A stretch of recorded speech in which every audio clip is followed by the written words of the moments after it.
race was always a race that everybody had on their bucket list. You just can't miss it. Kyle Busch, get out the broom. You just swept at Bristol. The adrenaline of that race and being in a night race, and when cars crash, the sparks that fly, the tempers that flare. But I think the action is great.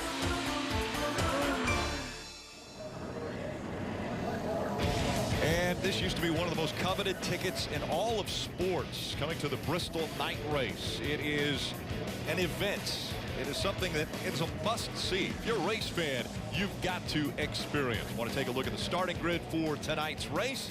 Up front, Kyle Larson won the pole. Chase Elliott will start on his inside, and a lot of guys are thinking it's the Kyle and Kyle party tonight. Well, Kyle Busch is going to start in row 2. I think he has to be the favorite, but other names come to mind. How about row 3? William Byron. Can the 20-year-old upset the racing world, get his first win at the last great Coliseum? Eric Almirola, I think, impressed a lot of people. He'll start in row 4 throughout these practices, running very strong. And Ryan Blaney, another one that is so strong at this racetrack, likes to run right up high, up against the wall. He's going to be one that we're going to keep our eye on tonight. We're also going to be able to chat with him. Jeff, why don't you dial him up on the radio? Hey, Ryan, it's Burton. You with us? Yeah, bud. Yes. Man, this racetrack's crazy, tight action. Tell me how you're going to deal with all this traffic. Well, I guess it's good as mine. This thing is, as you know, can go from top to bottom pretty quickly. And I think just how you try to manage your car through the top and bottom lanes of how it changes throughout the night when the traction compound gets a little bit worn off of it. So we'll have to find out, but really happy to have Rabbit and Fleetwood back with us this weekend. Hopefully we can get a little bit of redemption from the sprint race. Well, how long do you think it's going to take for that stuff on the bottom to wear out and work the groove to the top? That's a good question. I'm not really sure, to be honest with you. Watching the other races, you know, last night and the truck races, it's kind of hard to tell how long it's going to take to wear out. But you know, they sprayed it or reapplied it this morning and last night, so we'll see. We'll definitely be searching around though, but I think it'll happen here within the first stage. Well, man, the fans, thank you for taking some time. Good luck tonight. Have fun. All right, thank you, bud. Enjoy it. Some of the greatest views of Bristol are when you're riding with these cars and with these drivers. Take us through the in-cars. All right, we got the 22 car. Joe Logano's got that Ford Performance camera, the front bumper.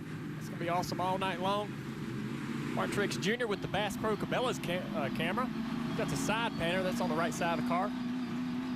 Kevin Harvick with the Jimmy John's cam. He's got a 360 camera in the interior of the car there. Chase Elliott with the Mountain Dew cam. The reverse face, we're going to be looking at that all night long, seeing him when they're working hard. And then Kyle Larson, our pole sitter with the Chevrolet cam, he's also got a right side panner camera. All right, Steve, the night race. It's long. It'll be under the lights. 500 laps around this bull ring. Well, 500 chaotic laps. So much can happen at Bristol. It's not just crazy on the racetrack. It's going to be crazy on pit road. You mentioned it, 500 laps, a little over 266 miles. But the crew chiefs are going to have to break it down in stages. The first and second stage, both 125 laps in length. That final stage, 250 laps, and we expect the cars to be able to go about 170 to 175 laps on fuel. And a competition caution. Lap 60. Heavy rains came through the area last night, washed a lot of rubber off the racetrack. So NASCAR's decided lap 60, they'll throw a yellow, give these teams a chance to work on their cars. Let's check in with Rutledge Wood at the Peacock Pit Box. Yeah, Rick, you know what? I was given a big assignment tonight. Dale Jr. wants me to find the best parties here on the infield. But I got to be honest, it's going to be hard to leave this view because you can see so much of pit road. And, of course, coming out of 4, going into the start-finish here on top of the Peacock Pit Box. This is going to be a lot of fun. Are you guys ready up there? Absolutely, we're ready. It's Bristol. Rutledge, come on. That's going to be a great vantage point for those guys to enjoy this race. Right there as they come out of turn number 4. All right, Steve, so we heard our drivers mention it'll be Kyle or Kyle, but you think there might be maybe the possibility of a youth coming in and spoiling that party? I've just seen too many things happen under the lights here at Bristol. It's too hard to predict. The fastest car doesn't always end up in victory lane. I think William Byron in the second or in the third row there in that 24. We've seen the 24 do great things here. Can he replicate it? We'll see how fast the upper groove comes in at Bristol. Again, up front, It is Kyle Larson, Chase Elliott making up row one. The Bass Pro Shops NRA night race is underway.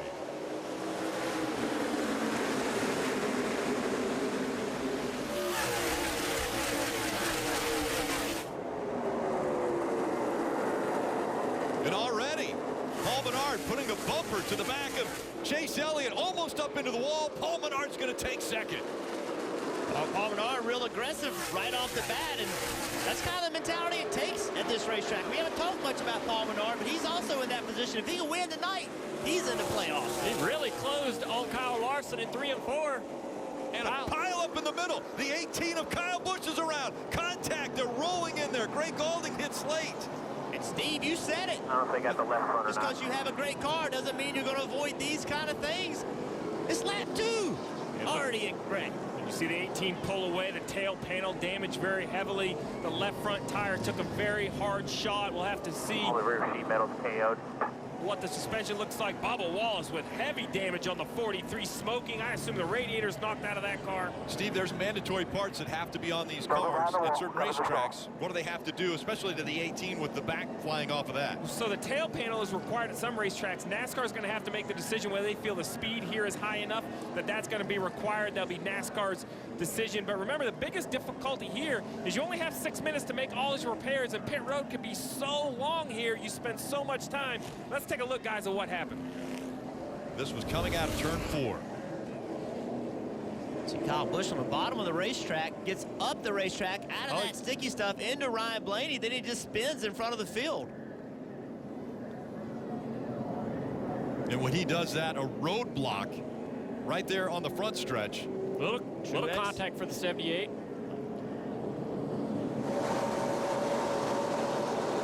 See right there, he's up the racetrack, a little bit of contact, spin. It's just so hard to get slowed down. Well, that's pretty significant contact for the 78 there. Watch this impact. Right in the door. Fortunately, Jesse Little in that 96 had gotten slowed down. It's pretty good contact. The one thing you're concerned about with the 18 is how much was that contact with that left front wheel going to damage the suspension, the toe. I think he can compete with the rear damage. They've got to replace that tailpiece, refasten it some way. How much damage did Truex get with the right front contact there? Was there any suspension damage, toe damage there? And they will have to get them all in line before they'll be allowed onto pit road. It's still closed. Bubba Wallace out of the car already.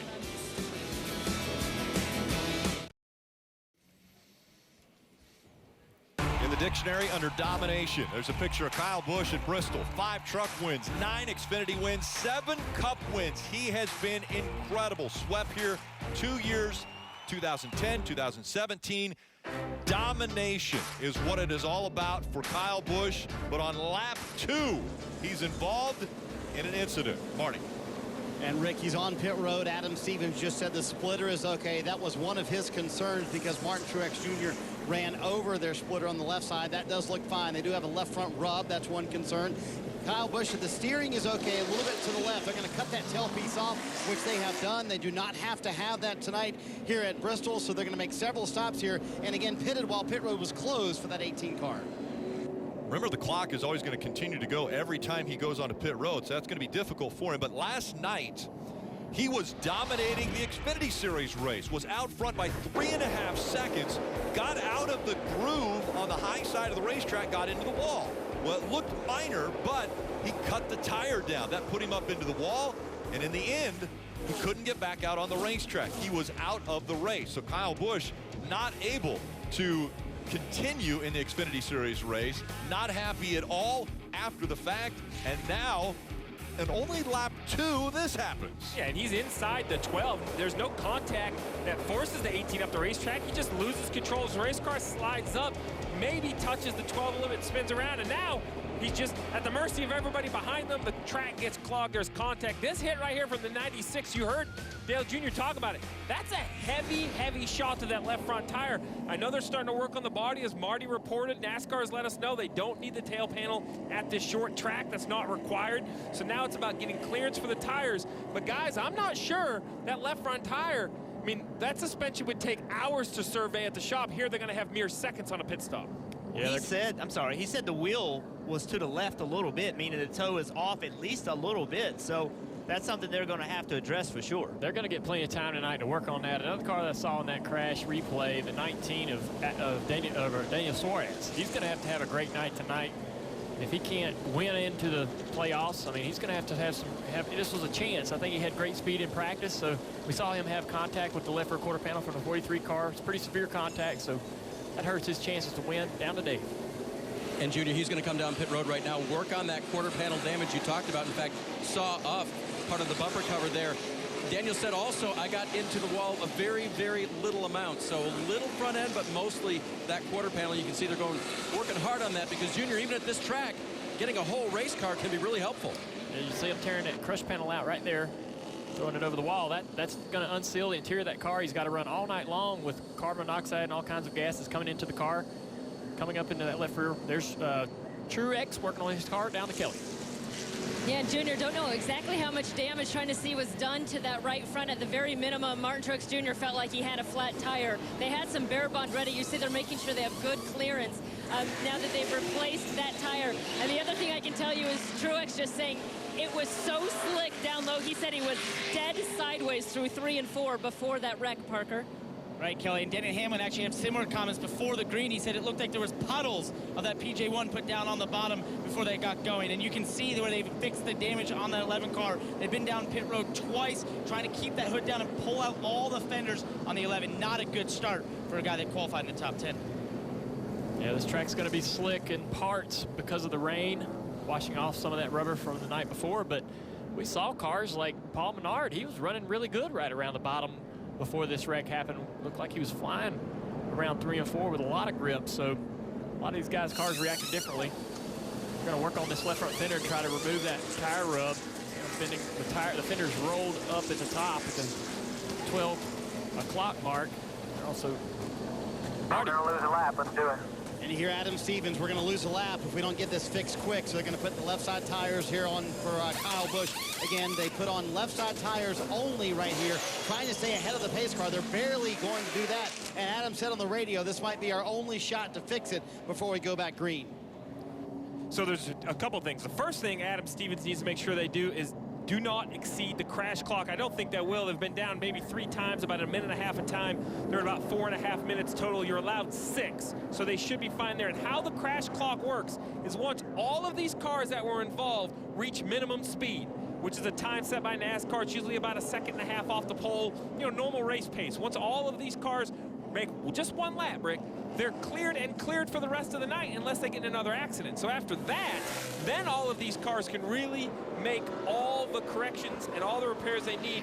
It's minimum speed's just barely under 18 seconds. Should be not an issue, but look at the slope tire rub on the 18. I'm not sure that's just sheet metal, guys. I wonder if the suspension's not damaged, making the car travel awkwardly. It looked like they had hammered it out pretty good. Yeah, Steve, they're going to come back down right now, and they know they're going green, but they're going to come back down. They said we just can't take a chance here, so they're going to try and figure out where this rub is and see if they can diagnose this a little bit more in the 18 pit. And Marty, they've already used about 3.5 minutes of the crash clock, so they're going to have to really pay attention. It's not just a lap. They don't want to be eliminated, Rick. Absolutely. Now, about ready to go back to racing as the 42 of Kyle Larson has Paul Menard on his inside as the green flag comes back out. And so now think about these guys. They just saw a big wreck by guys being on the bottom. How do you with confidence drive that car as hard as you want to on the bottom of the racetrack? We see some are confident, some aren't. Look at Kevin Harvick. Oh, there's contact. Harvick takes the lead away from Kyle Larson. Larson slides up the racetrack, and there was contact made between Kyle Larson and Ryan Blaney. Have to be concerned with that left front of Blaney. Kyle Larson coming back on the inside. I think Harvick's having a little trouble hooking up on the outside line here. It's really hard to tell when these cars are, how these guys are feeling about the grip. Where the grip is. There's only one way to find out, though, isn't it? That's just drive the car, drive it hard, and find the limit. Of course, you've seen already 2 cars in the front lose the bottom and lose grip. Blaney looking at the lead. Yeah, Larson come off the bottom there. Look at that run in the middle by Blaney. Looked like Larson was going to run right around the bottom there, slipped up off the bottom off of turn 4, and Blaney gets that run. The whole field now wrestling for the bottom of the racetrack. And so we just heard the drivers talking about the bottom being very slick. Well, now they're all on the bottom. So that's what's confusing about this chemical they lay down is when does it fire off? How long does it take before you can make grip on the bottom of the racetrack in that chemical? Yeah, Kevin Harvick, who was leading the race, has already fell back to 5th place. Just in front of this pack here. Paul Menard, who was running in 2nd. Junior, he's fallen way back since the restart. He just radioed into his crew. Something's wrong. Remember at the start of the race, he had super grip down on the bottom and nearly got to leader Kyle Larson, but now he's in trouble. So we're just getting a report. Michael Dow in the 34 car. He did not get out before the time ran out on his damaged vehicle policy, so he's out of the race. Everybody else has made it to minimum speed. Paul Menard in the fence there. Menard into the wall as he is struggling with the 21 now after the restart. He is holding up William Byron here. Williams trying to find a way around him. Paul's going to the bottom. And he's going to get a little bump. Alex Bowman don't want him in the bottom. Trying to move him out of the way, but Paul's finding grip down there. Trying to settle in. It's almost what you have to do, isn't it, Junior? You don't want to put yourself in jeopardy, but if you don't block, you're going to get passed all night. Now Menard can. Alex Bowman was far enough up on him where he just couldn't pull down. He radioed in. Left front is shaking like crazy. Left front, that almost sounds like a wheel loose, doesn't it, Steve, if it's shaking? Yeah, it does. A wheel or perhaps damage to the tire, but you hate to have a loose wheel before even a pit stop, but we've seen it happen, and you see how much the 21 is struggling up the racetrack. William Byron trying to get by. Jamie McMurray looking low on the bottom. A little bit of contact for sure out of the 21. And this trouble it drug William Byron. I mean, William lost so many spots just because he could not get back to the bottom of the racetrack, Parker. And Jeff, his spotter, was screaming on the radio, move the 21, move him. Trying to encourage William to just use that bumper to get by as he finally gets by him on the bottom. Listen, it's hard to move a guy when he's in the top. I mean, he's on the bottom, you can move him and drive underneath him, but when he's on the top and you move him, where are you going to go when there's guys underneath you? So it's a time to move somebody, but on the top of the racetrack, that's a dangerous time to do it. Got Ryan Blaney up here leading the race. Look who he's about to come up and lap. Kyle Busch just right in front of him there. Kyle struggling to keep the speed in the car. Oh, here's the 21 trying to get down. Blaney has to check up. Look at the damage on the right front of the 21 car. He's got a right front flat. He won't be able to get down. They're circled all the way around the racetrack. It'll be almost impossible to find a clear space to get him down. He has some broken suspension in the right front. He's made hard contact with the right side. This is going to knock him out of the race. I don't know if he'll be able to repair that. It's almost impossible to get down and get to pit road. Ease it down behind this 32. He can't ease it down because he can't. When he turns the wheel, it doesn't turn left. It's going to be in NASCAR's best interest to just right there. Get out. But debris coming off of that right front tire. And let's take a look at what happened. You see the right wheel almost completely off. My gosh. Hard hit into the wall there. Well, that's that vibration he was talking about. He was feeling it in the left front, but the problem was in the right front. That is a bad angle. But it has broken the right front suspension, so that's the end of the race for this guy. See there, I think it's lower and upper is both broken. Corey LaJoie, Michael McDowell, Looks like the lower's broken. Bubba Wallace, Greg Galding, and A.J. Allmendinger already all off of the track. This will be a hard one for the crew to diagnose because of the damage they're seeing there. But such a disappointment for Paul. He had a top 5 car in speed in the spring. Before the rains came, he was a legitimate top 3 racer. So they were really optimistic about tonight until all this.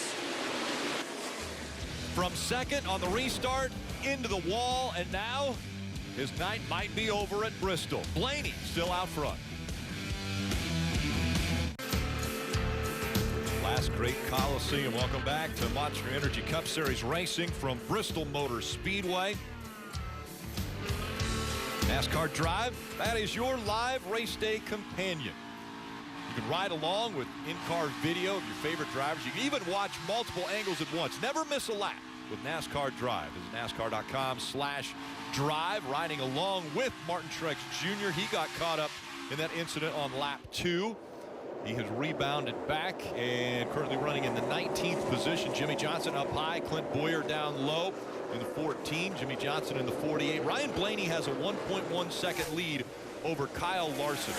Those two trying to separate themselves, but Chase Elliott holding on to third right now, about half a second back from Larson. Then it's Ricky Stenhouse Jr. and Kevin Harvick all in the top 5.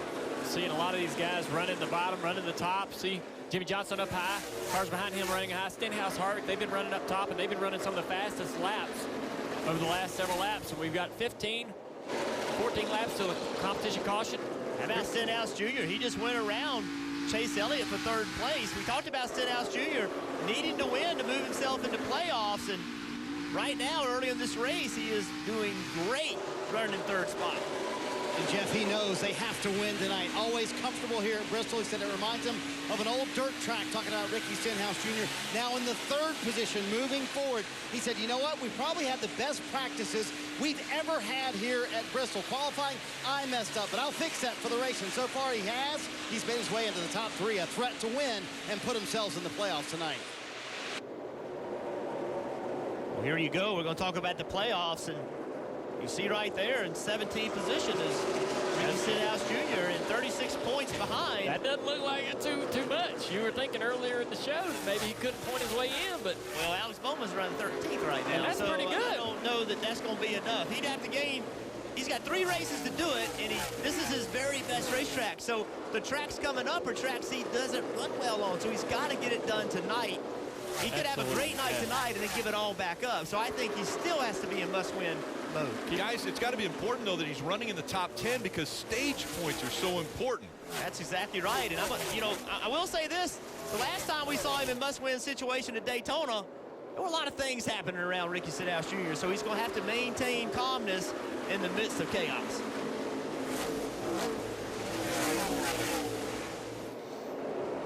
And Chevrolet on the move as we look at Austin Dillon. Started all the way back in 40th and has moved up 26 spots, currently running in the top 15 and 14th now.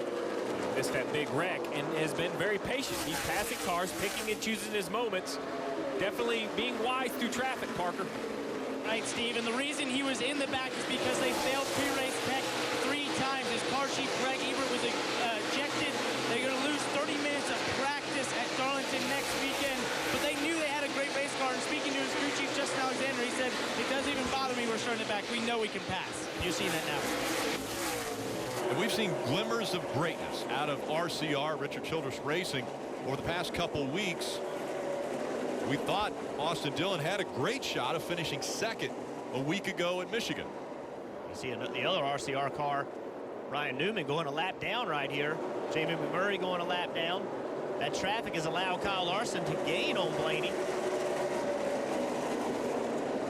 And we mentioned it's about 3 laps until that competition yellow. And the last time we saw this 18 of Kyle Busch, he was coming to pit road as this field was coming to green to work on that left front tire rub. Well, he is 2 laps down, which is very difficult to make up. But this early in the race is definitely possible. And the laps right now, faster than the leader consistently. So even with all that damage, I wouldn't quite count the 18 out quite yet. It looks like a Bristol race car. As you mentioned, a competition caution coming up at lap 60 because of rains that came through the night as well as this morning and afternoon. And so the teams will then have an opportunity to work on the cars once again. Everybody can come to pit road and get fuel if they choose.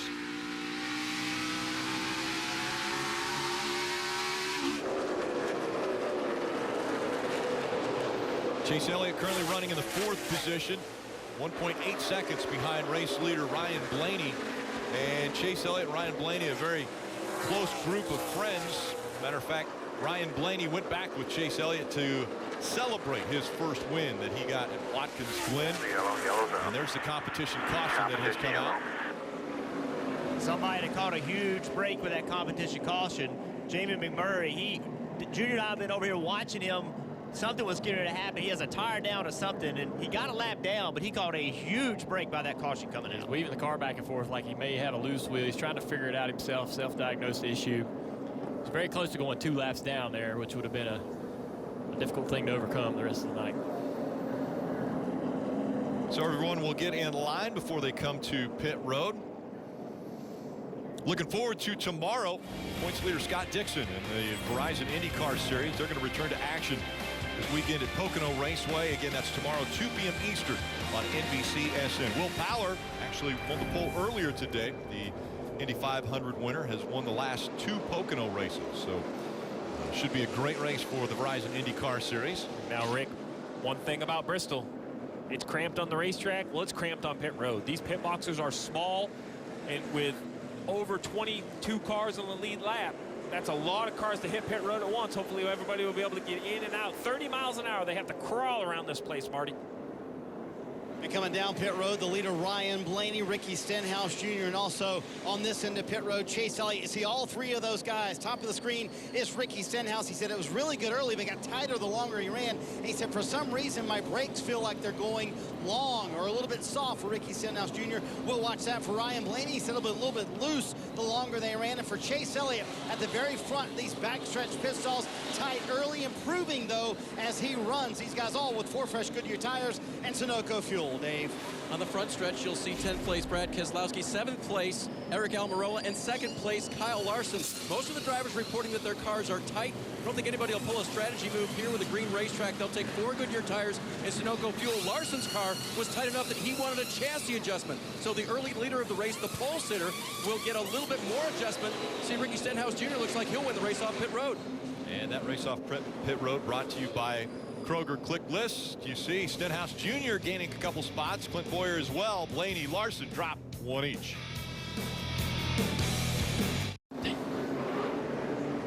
Speeding penalties for the 19 of Suarez and the 17 of Ricky Stenhouse Jr.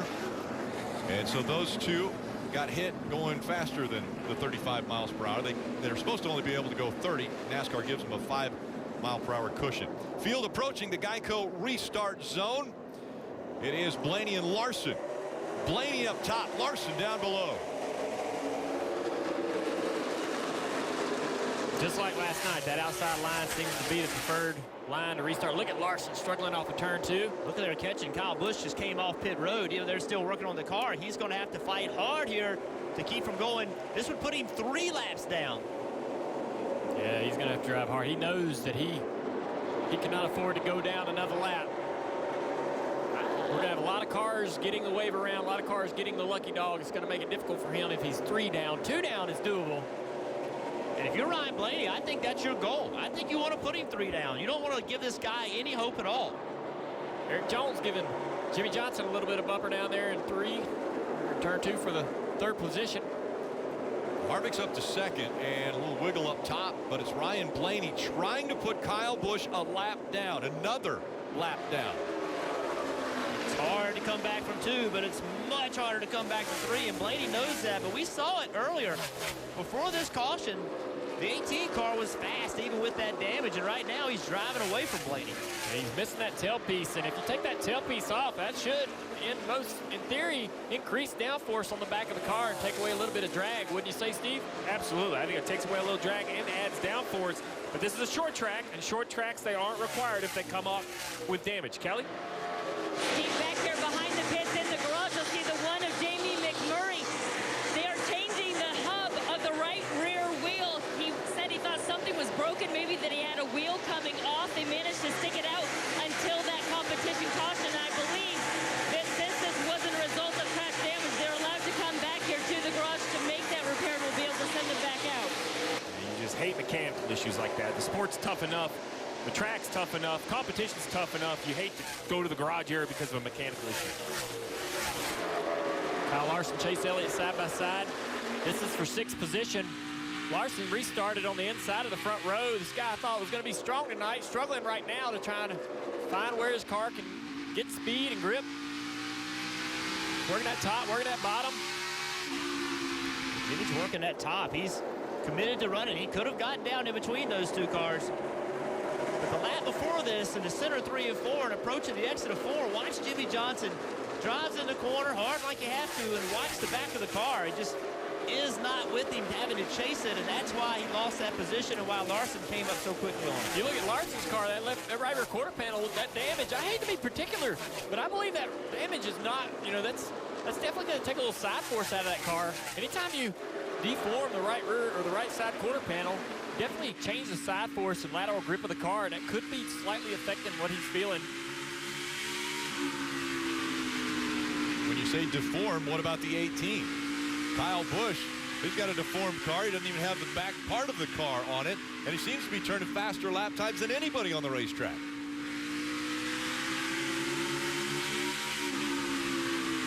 It's a great shot. You can see the two distinct grooves. Logano's kind of running the middle. On the quarter panel on the 18 car is kind of flared out. You want that. That's like a wing, like a little spoiler on the right side. Definitely not having that tailpiece is going to decrease drag and maybe increase some downforce. Got a three-wide battle there. Trevor Bayne trying to get in the middle of this argument. Oh, man, that's tough. It's tough for Trevor on the inside, going into that shallow, trying to keep the car low. Spotter's got to be on the ball right here, letting everybody know where they are. Three wide and where you're three wide. Good job, everyone. That was tight racing. Rudd, what you got going on down there, bud? Jeff, I was on top of the Peacock pit box when Kyle Busch wrecked, and it almost seemed like slow motion. So I'm wondering, from a driver's perspective, how much can you see? Because it seemed like for a lot of cars that would have been avoidable, but so many of them just kind of stacked up there on the side. From a driver, can you see at all when you're coming out of four there? So when you're in the middle of the corner, so follow Joey Logano right here. So he's right in the middle of the corner. He can't see the exit until now. So that's how quick it happens. And you're running so fast, Junior, that when something happens, these cars just don't stop. And you don't see it. Spotter calls it, but next thing you know, you're in the wreck. Yeah, this place is so, the banking's so steep. You can't stop for a crash happening right in front of you. Hard to avoid. So lap 85, and we've already seen a lot of three wide, and that normally doesn't work very well at Bristol, but check out what Joey Logano's dealing with. What do you do? Where do you go? You got a fast race car, but... Get up there with the twos. Keep coming. I'll get tight. Keep her on the high side here. That two's gonna roll. It's great information from the spotter. The spotter's watching, knows that two car is fast, and told him to go with the two car. That's spotter being on his game and paying attention to other cars to help your car. It's not about watching your car, it's about watching other cars. Starting to see rubber put down on the racetrack as well, not only at the bottom where the PJ1 is down there, but also up top where a lot of cars have been running. Ryan Blaney out in front of the field. He's got to move some of the traffic out of the way to get by.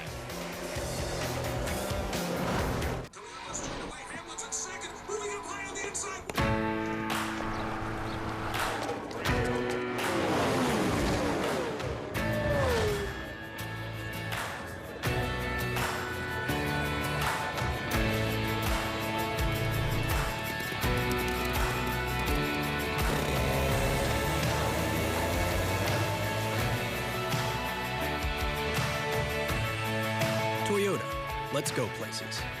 The American Classic. A quarter-pound double cheeseburger or chili cheese coney and tots for just $2.99. America.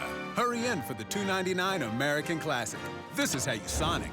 Best tailgate, brisket. No, real football y pollo asado. Hoops and wings. Dude, subs. Hot dogs. Chili dog. No, Dodger dog. It's gotta be crawfish. Now you're talking. Burgers. 7-layer dip. Ribs. No contest. Hummus. What?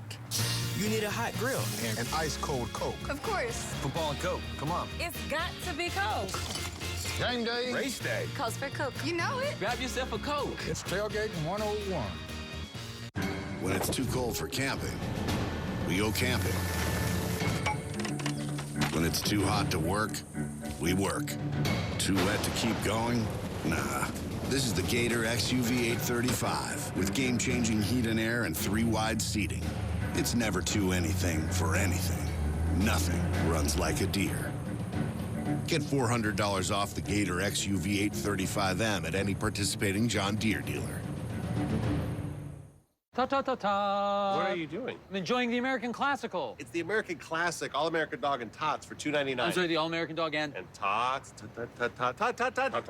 Give me that. Choose a chili cheese coney or a quarter-pound double cheeseburger with tots for just $2.99. Hey, let's go, fellas. It's that time. Tonight, Sunday Night Football. It doesn't get any bigger or better. You trying to get your name out there? You do it right now tonight. Let's take care of business. They're in our house. Sunday Night Football. Let's do our job. Right on the line, bro. Straight up. Sunday Night Football, man. You ought to be already hyped. That's when people come alive. Everybody watching. Your mama, your daddy, don't let them down. Together on 3. 1, 2, 3.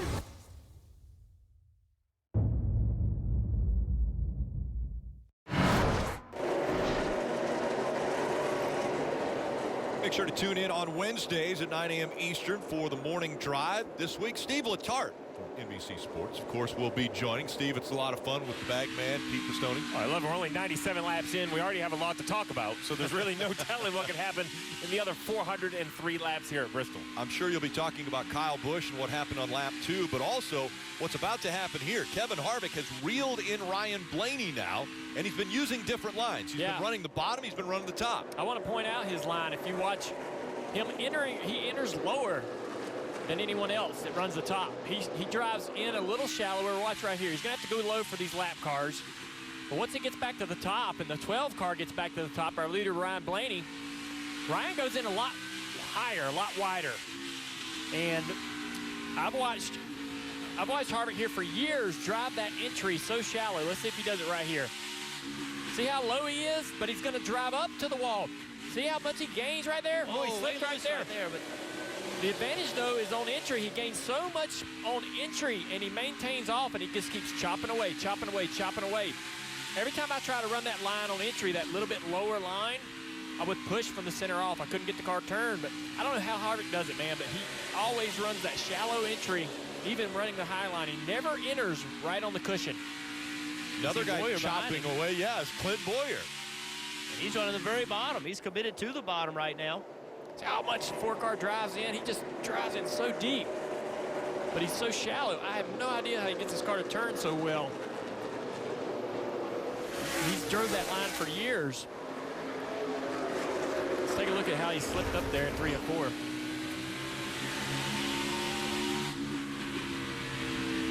Man, he gets in the corner. Just right, got the right rear a little bit in the debris, a little bit in the marbles. Did you see him? He glanced in the mirror. He knew he lost a lot of momentum, so he did that glance in the mirror to understand where Boyer was, making sure he hadn't caught a lot of ground on him, needing to run a particular line. Every driver's going to have that moment multiple times tonight. We're not going to see every one of them, but all the drivers.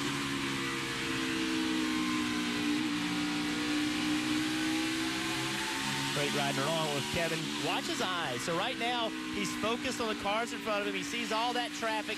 He comes off the corner. Now watch his eyes. Right there. That's where he checks the mirror. Every driver does it a little differently.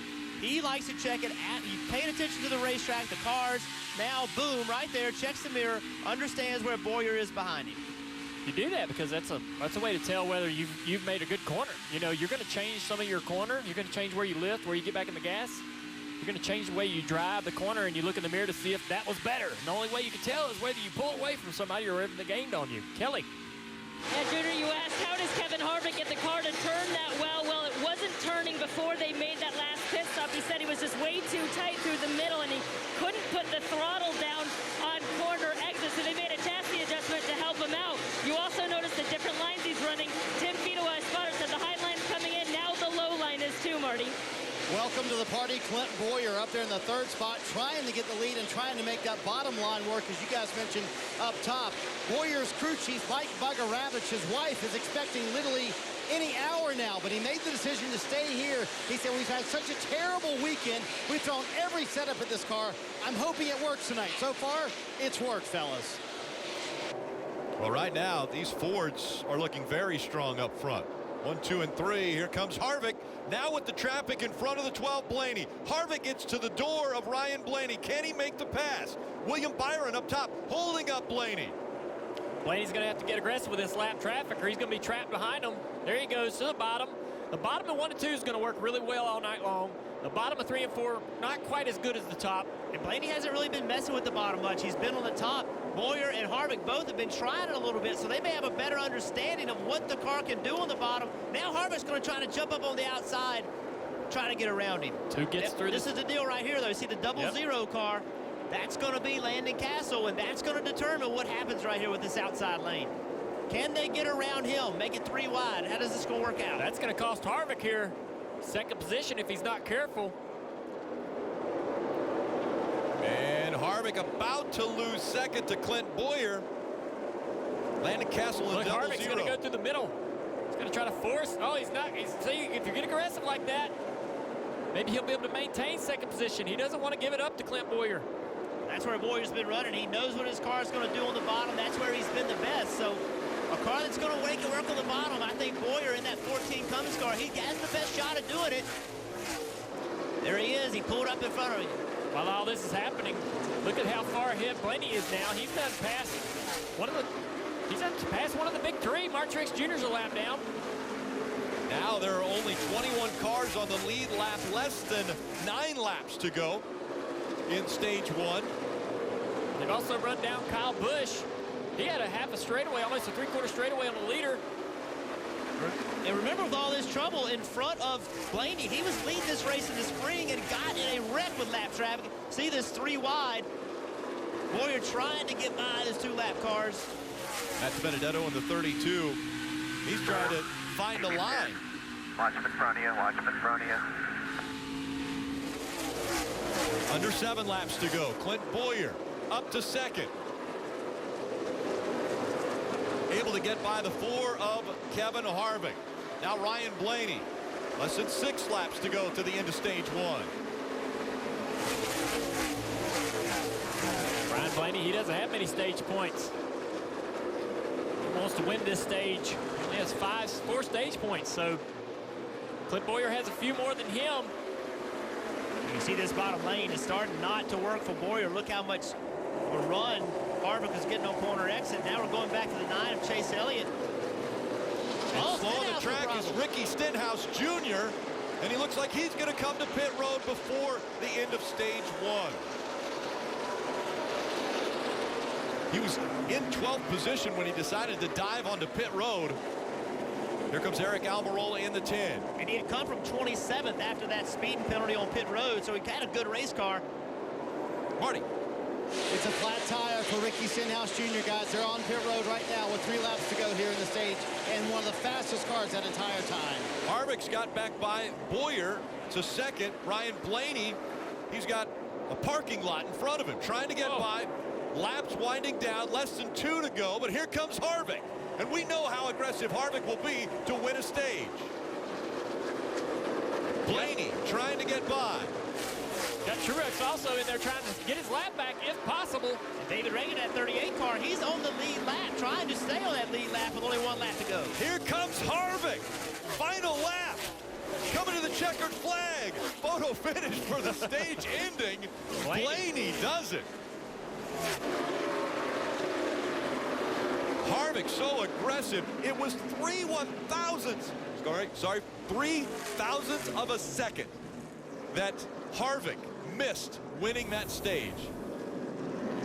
I'd say that's a photo finish. Yes, it is. Wow. I don't know if I can take a whole lot more of this. This is that was crazy. just stage 1. Just stage 1. Ryan Blaney. That is his 5th stage win of 2018. Fan favorite Ryan Blaney is only driver to lead over 500 in 2018 without a win. And it was just that close for young Ryan Blaney.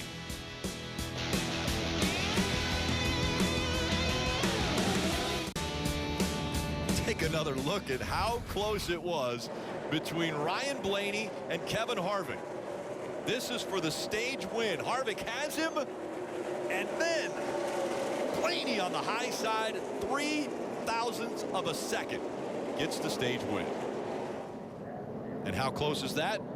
Well, I said photo finish. That was how it's close. And they're getting ready to come to pit road. Again, NASCAR scoring has to get them all in line before they open up pit road. Not only pit stops, but adjustments are going to be important because the sun has finally set. The track is going to continue to change. So Kelly, we're going to see which crew chief makes the right adjustments on their race car.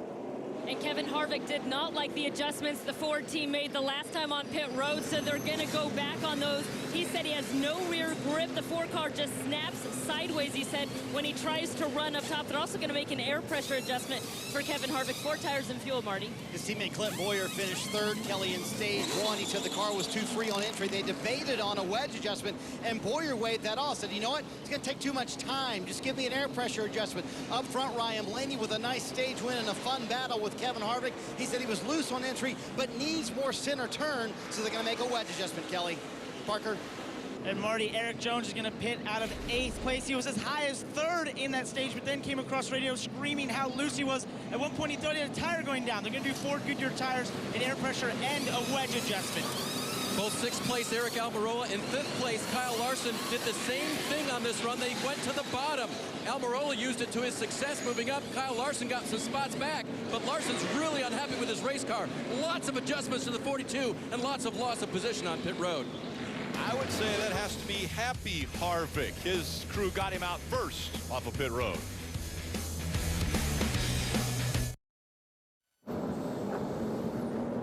Monster Energy Cup Series racing from Bristol. It's the Bass Pro Shops NRA night race. In 2 weeks, Darlington Raceway is going to host the official throwback weekend of NASCAR, classic paint schemes, all the great legends of the sport on hand. And you can be there too. Visit NASCAR.com/tickets if you want tickets for that race. Should be a great one. Speaking of great ones, Rutledge Wood. You found a great place to party, right? Rick, you know I did. Dale Jr. told me I had to come find the best party at the track. And it's so good that there's even people here that look like me. That's so weird, man. I like your plaid shirt. Guys, Old Smoky Moonshine took this roof, turned it into a party deck. And look around, everybody's having a great time. Look, we even got Cole Trickle fans here. I prefer the Kyle Petty fans when they have theirs. But guys, a great view down here. Look at all the action. It's right there on the other side of us. And the bar is huge, Junior. This was a great assignment, buddy. Junior, you sitting down there? Is that how that works? I'm just a little jealous. That's all. It looks like a lot of traffic up on top of that. You know, if I wasn't up here, that's where I'd want to be, having a good time, hanging out. The 48, by the way, of Jimmy Johnson got caught for speeding. So watch this 9 car. He's rolling off pit road. He's got 2 cars in front of him. Right now he's in 3rd. So he doesn't want to start on the outside lane, on the inside lane. So look at him stop. He gives Boyer that spot. Now, he almost got run into by Almirola doing it, but that's going to allow him to start. So listen on, riders are right on. You heard the brake squealing right there. He actually got on the brakes. Now you see he's lined up on the outside lane in 4th. Field approaching the Geico restart zone. Kevin Harvick on the high side. Ryan Blaney down low. Harvick jets out front. Chase Elliott on the high side in the 9. Going to try that same line that Kevin Harvick was able to use to get by Blaney. And now Blaney slides in behind the 9 of Elliott. Chase Elliott is going to take the lead away from Kevin Harvick at Bristol. And all that started with his spotter giving him that information on pit road. It takes a team to win these races. It's not just about the driver. Look at Kurt Busch running around the top, trying to make it 3 wide on the outside of his teammate. That thing looks Bristol ready, man. Got tape on her. Ready to go. Every piece of tape make you a little faster here. He's making that outside work. His teammate Harvick is going to be forced into that outside groove. He's going to have to make it work, too, to stay ahead of Ryan Blaney. Blaney trying to come through on the bottom. Doesn't quite clear him off of turn 4. Joey Logano, this is off the left front of his car, trying to stay down in that adhesive that they added to the track. Guys are still trying to use it, so Clint Boyer said it was wearing out, but look at our leaders. They're all down in there trying to use it. See, Harvick's struggling a little bit. He did this in a restart prior to this as well. Later in the run, though, he came on. Let's see if that's what happens this run as well. Push way to the top. You were talking about that substance at the bottom of the track. It's called PJ1. That's after the guy who now owns the company, PJ Harvey. It was originally designed as a high-temperature coating for NASA, and it has now gone on to be a part of drag racing and a part of NASCAR as well. Here comes Larson back in the conversation. He struggled. He was the fastest car in practice. Had a 50-lap run. Who runs a 50-lap run in practice anywhere, much less Bristol? But his car was so good, and he was still 4th on average with 50 laps straight. He's back in the conversation here. He's fell back throughout the race, but looks like they've improved his car on that last stop. Junior, it's funny you mentioned average. Wow, that's close. He said, we're a long way from being, and he paused and then said average. So that's why they went to work so hard on it. Looks like they've made progress. That's a great shot from that side, Cam. And Busch got in front of Larson and just went to the bottom. Keep that spot. Goes right back to the top. Whoa, look at Larson trying to stay in. He's still loose. He just slipped right up out of that groove. It's hard for these guys. They made this PJ1 a little narrow compared to the last race, and the guys are having a hard time keeping the rights in it, if at all. So they're only be able to keep sometimes they can keep the rights in it if they run real tidy around the bottom. Let's take a look at the replay. They slipped again right there. A hard time. Drives down in the corner here. He's not in it very much, and he's really loose. You got to commit to it. You got to get in it. If you're out of it, it's no grip whatsoever. Yeah, the middle is a no man's land. Yes. You either got to be right on the bottom or right on the top. Nobody's car is going to be driving through the middle of the track very good. Larson goes back up high now. Eric Jones in the 20. Those two fighting for the 8th position.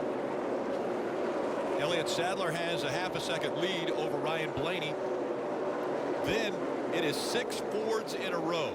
Blaney, Harvick, Logano, Boyer, Kurt Busch, and Almirola. Chase Elliott, actually race leader, sorry.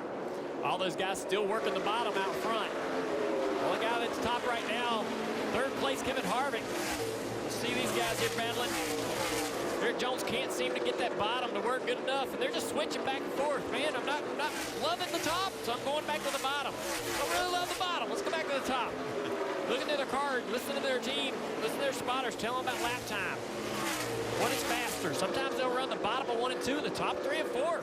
How about Trevor Bayne? Trevor Bayne's having a great race. Yes, he is. His home state, Tennessee. He's a Tennessee guy. No fluke. He had good speed in practice. Him and his teammate both had great race cars this weekend. Think about this guy. He was asked to get out of this car some. Brought in Matt Kenseth, bring in some experience. They've been struggling, trying to find some speed for all the Roush racing, not just this car. And Trevor Bayne having a great night. It's got to feel good to him, Marty. The pride of Knoxville, Tennessee, as you say, and he came out to the Tennessee fight song Rocky Top when he was introduced to the fans here at Bristol tonight. A little bit too tight for Bayne. What makes him the happiest, they started 23rd. It was steady progress through the field, down in the top 10 for Trevor Bayne. He's ninth. Trevor Bayne looking very strong. I mentioned earlier Elliott Sadler. That was on my mind because Elliott Sadler announced earlier this week that he was going to be retiring from racing in NASCAR. Well, the very next day, another announcement comes out. Casey Kane, the driver of the 95, said he will also retire from NASCAR racing full-time at the end of the 2018 season. So a huge announcement for Casey Kane, who has been a staple in the Cup Series for almost 15 years now. Yeah, you're talking about a driver who has 18 career wins. He's won at the Brickyard, run a lot of big races, but we ran into him early in the weekend out in the bus lot, Rick, and he seemed at peace. I don't want to say that he was excited to retire, but look at that move to the bottom of the 78. He just seemed like he was ready to move on to the next chapter of his life and perhaps his driving career. I don't think he's done behind the wheel.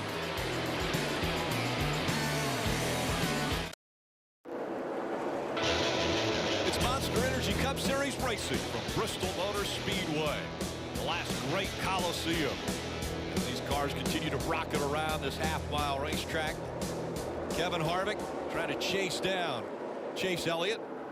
Rick, we were mentioning maybe 20 laps ago how most everyone was around the bottom of the racetrack. Well, now it seems as the tires age, the cars are migrating to the top of the racetrack. We see the 9, Chase Elliott, leader of the race, ran the bottom to clear those 2 lap cars, but now goes right back to the top. So, guys, it seems like maybe what you have to do is new tire at the bottom, old tire up top.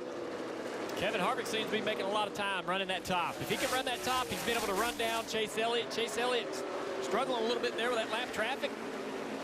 Chase is still running the bottom, though. He hasn't moved to the top just yet, but as this 4-car gets closer, he's going to get that information from his spotter. He's probably going to be moving up there soon.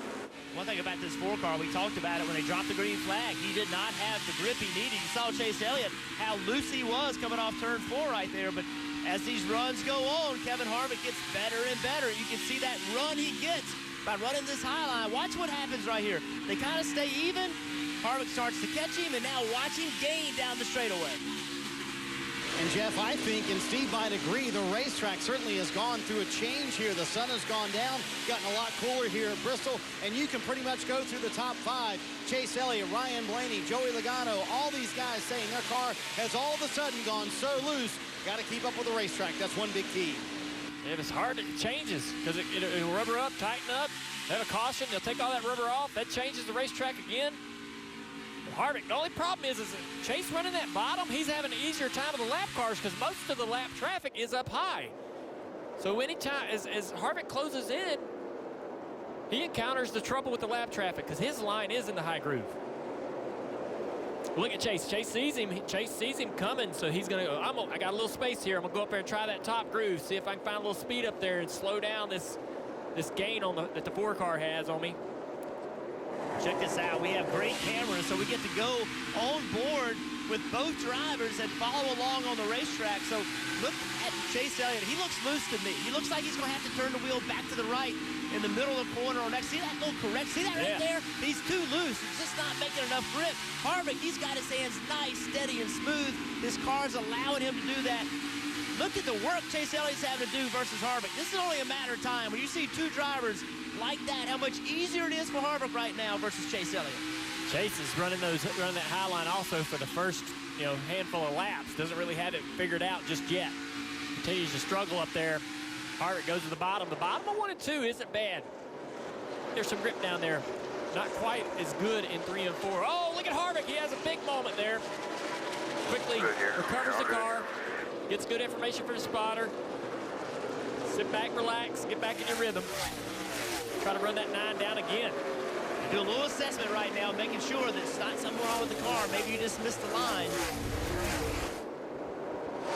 Look here. He charges that entry. He's trying to get back to the throttle, get the throttle down, steps the right rear out. Watch his hands. Clear. Hear the throttle. Yep, hear that debris on the tire hitting the wheel well. He's out of the groove, up in the marbles. Take about a corner or two to get that off the tires, and you go back at it. You just, at that point, it's survival mode. You're just, don't wreck, and then you go back and attack. And that's what I think is so fascinating. You know, you and I drove race cars, and Harvick can't quit.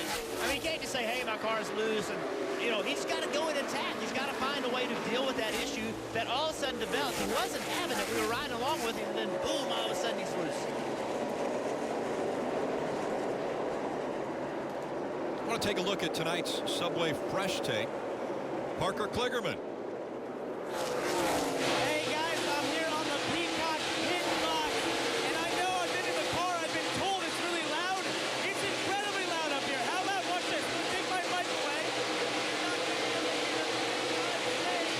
There's nothing there. And that's the thing. It's so loud. I know in the car it's intense, but up here on this box, it's incredible. And I know one other thing. I was supposed to continue to talk about how loud it is, but this view of these cars coming through here and the finish of stage 1 was awesome. You can see the driver's side and everything. So cool being up here. That's what 140 decibels sounds like. He is right there in turn 4. We got trouble. The 4-car, Kelly. Kevin Harvick saying that he either has a right front flat or a wheel coming off, so he said immediately, I'm coming in. They're going to give him 4 Goodyear tires.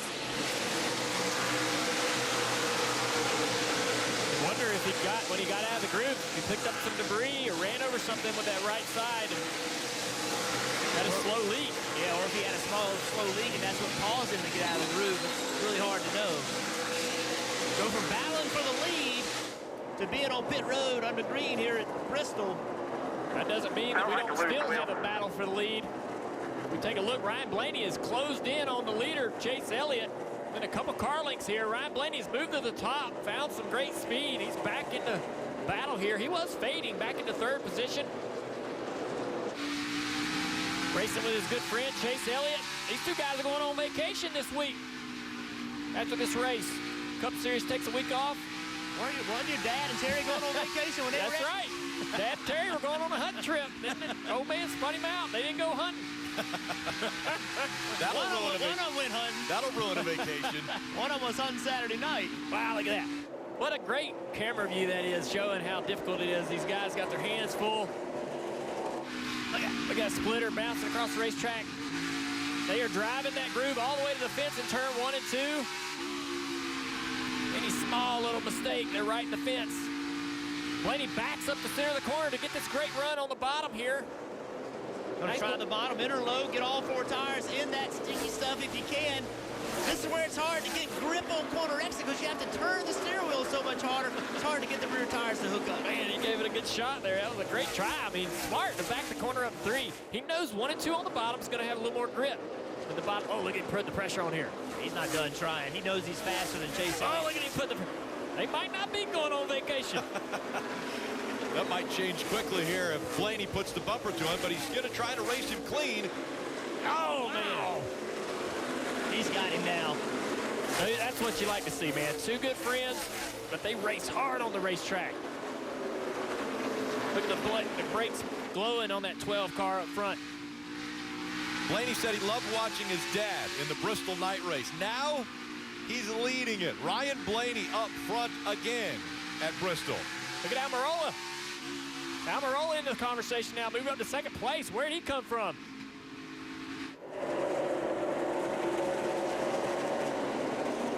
Action's all over this racetrack. Go back a few laps ago. Timmy Hill, Daniel Suarez, contact.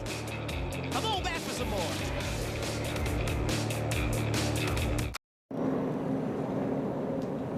Caution here at Bristol for a spin by David Reagan. Pit stops happening right now for the leaders. Top of your screen, Joey Logano said his car was much better. He was running third when that caution came out. His teammate Ryan Blaney right behind him took the lead lap 193.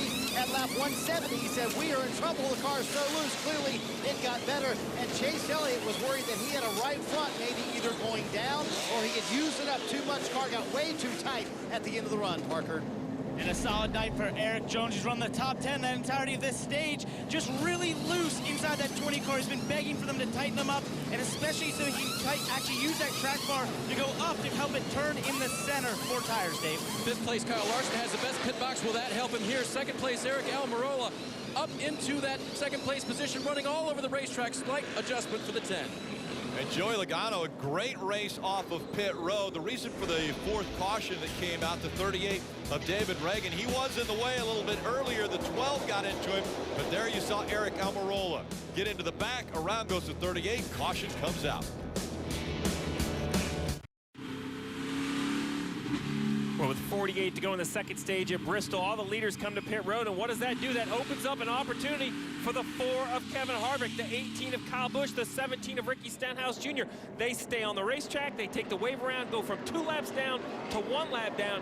That could be a difference maker throughout the rest of the night. And they know that a caution is coming up in 47 laps after the green flag comes back out, so that means that somebody will get the free pass. Logano won the race off pit road. He leads them back to the green.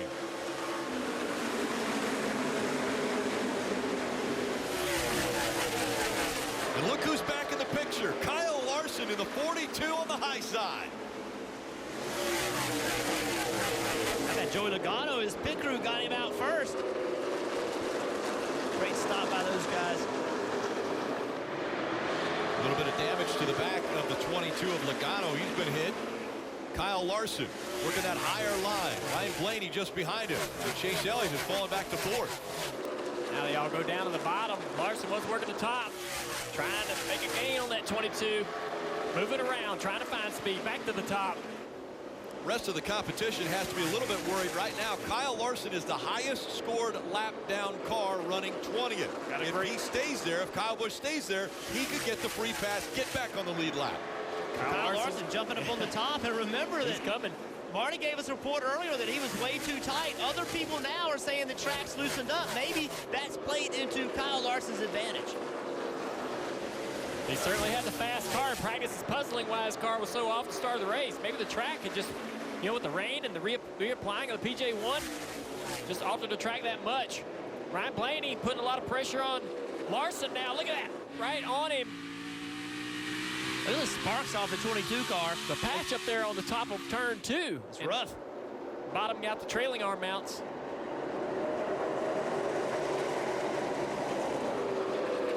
See, that's Chase Elliott. Almirola's behind those guys.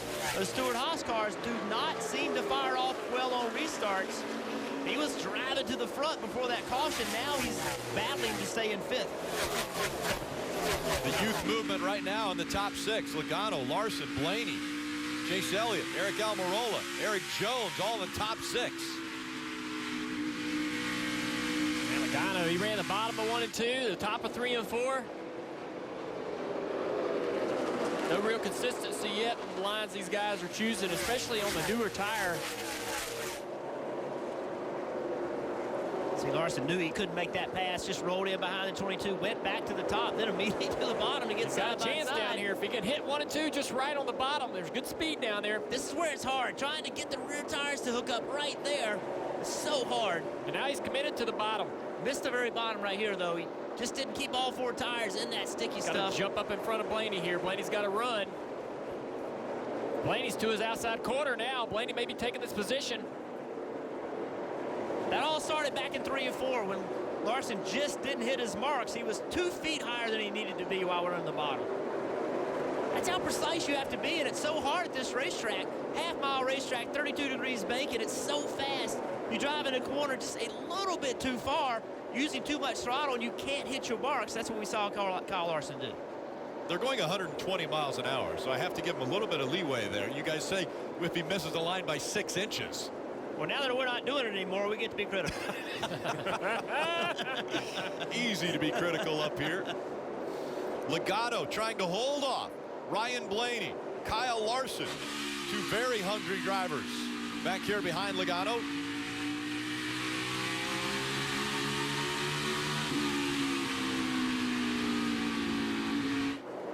Check this out. 5 cars racing for the lead here at Bristol.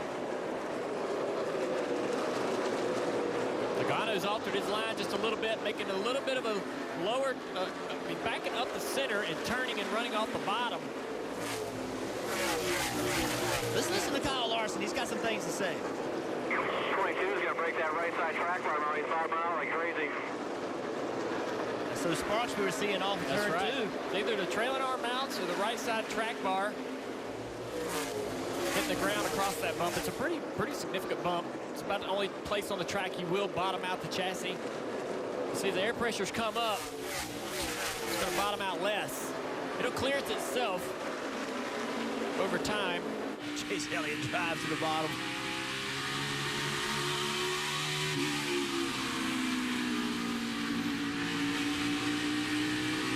Larson trying to get to the bottom, trying to turn. He backs up the center of the corner. Slow down here. Turns down the racetrack, trying to get a good run, get to that quarter panel. 17 back on pit road, Marty. Yeah, contact with the wall again, guys, for Ricky Stenhouse Jr. It was a fantastic battle between he, Kyle Busch, and Kevin Harvick trying to get the free pass. They were really duking it out. Right now, Kyle Busch has that, but in the midst of that, Ricky Stenhouse Jr. made contact with the wall. It's going to put him 3 laps down. He's coming back on the racetrack. And back into traffic as there are just 28 laps to go in stage 2. Joey Logano out front as we go NASCAR nonstop.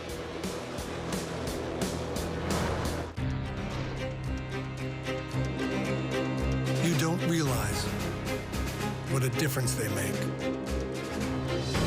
until you realize what a difference they make. The all-new Ram 1500.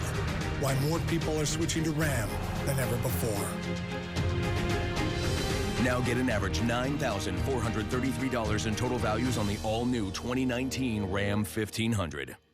Pizza Hut always has the $7.99 deal you can get delivered. So why go anywhere else? Don't just make it pizza night. Make it Pizza Hut Pizza Night and get your favorites delivered. Large 2-topping pizzas just $7.99. Order online now. One more way no one out pizzas the Hut. You know their world, but discover what happens on the other side of the street. Did you pick that outfit out yourself? I unsewed your mother and I made a jacket out of her. What a delicate little flower you are. Your mama the carrot? We are not in the briar patch anymore, boys. What you doing, boy? Turn in that blood clot. Someone is killing puppets. Want to help me get out of here? I'm gonna try something. Oh, that was a shoe! The Happy Time Murders, rated R. In theaters Friday. My burger goes best with mustard. Ketchup and mustard. Grass-fed beef. No, corn-fed. On the grill. Now, flat top. Iceberg lettuce. Nah, arugula. Jalapeno. No way. Avocado, dude. Medium rare. Gotta be well done. Brioche. Sesame seed. American cheese. Cheddar. Can I have a turkey burger? What? Turkeys are for Thanksgiving, man. I like my burger with the Coke. I'll agree to that. Strictly with a Coke. Only with the Coke. Coke and a burger. Come on. All right. That's where you get the flavor. Pizza Hut always has the $7.99 deal you can get delivered. So why go anywhere else? Don't just make it pizza night. Make it Pizza Hut Pizza Night and get your favorites delivered. Large 2-topping pizzas, just $7.99. Order online now. One more way no one out pizzas the Hut.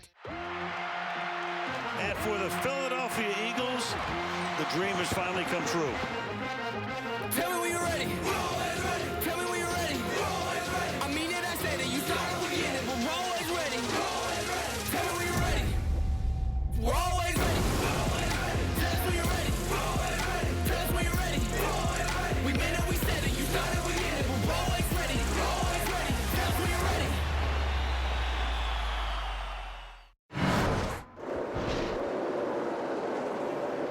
Well, Rick, it's that time of the race. 18 to go before the end of the second stage. That means NASCAR Fantasy Live. If you're going to go to the garage, if you're going to make a move, you have 17 more laps to do it. I really think, guys, the question is Kyle Busch. I'm sure everyone had him in his lineup.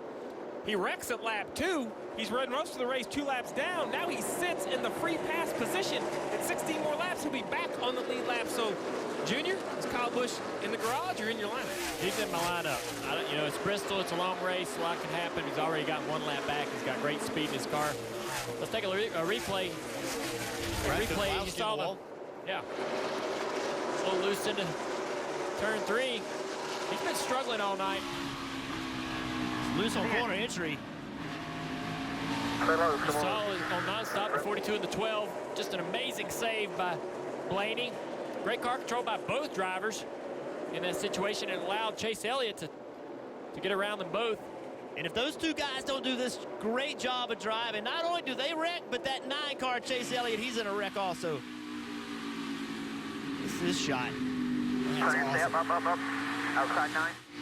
Look at this contact. Opportunity for the 9 car, and he's up to second. Joey Logano, Chase Elliott.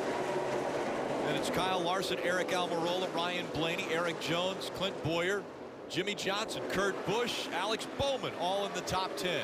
Chase Elliott's coming hard on Joey Logano. He has run him down. Chase Elliott knows he needs some stage points. He needs some playoff points. He's already in the playoffs, Marty. And Rick, he also knows how this car progresses throughout a run. They start extremely loose at the beginning of the run, but then the car comes to them the longer they run. They've shown that all night long, so trying to take advantage here and steal the lead from Joey Logano. Under 10 laps to go now. Joey turning down the racetrack there. Dave, what you got? Hey, Junior, earlier this week, Kyle Larson was asked if the bottom grip isn't as good as maybe it's been in the past as he tries to make this pass. Is that advantage you because you work so well on the top? And Larson said, no, not necessarily. I want options. And you can tell because the 42 has been on the high line, he's been on the low line, he's been working both to try to make passes tonight. Here he goes back to the high side. We just saw Larson put the bumper to the back of the 9 of Chase Elliott.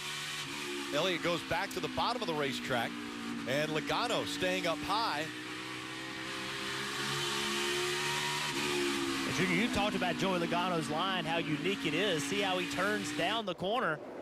Look at this battle. This is a battle for the lucky dog, Kyle Busch and Harvick. And Kyle was way ahead of Harvick. I thought Harvick was having a problem a little bit ago, but Harvick's running down. This is to be the first car lap down to get that free pass. This will be a heck of a battle here. This will be like racing for the win. to get back on the lead lap and have a chance.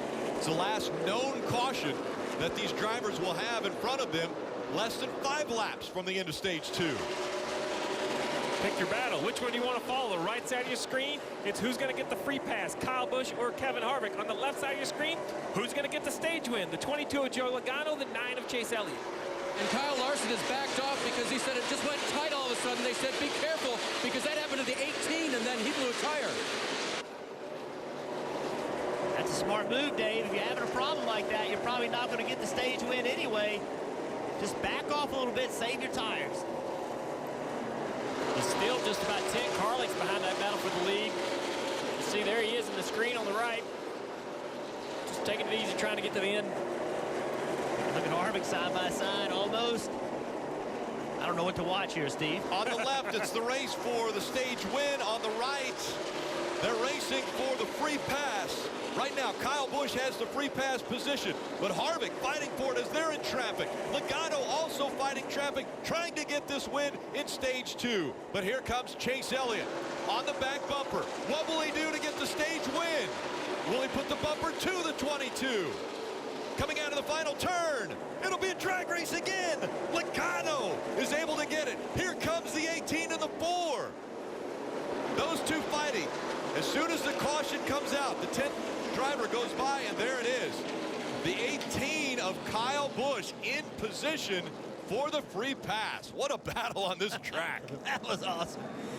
Hey, one thing to note, so Kyle Busch, he'll be the first guy lap down, but that puts Harvick as the only car 1 lap down right now. So if nothing strange happens, he should be the next guy to be in that position.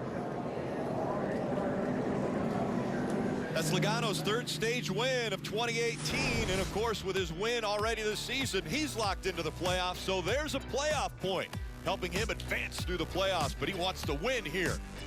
Thunder Valley.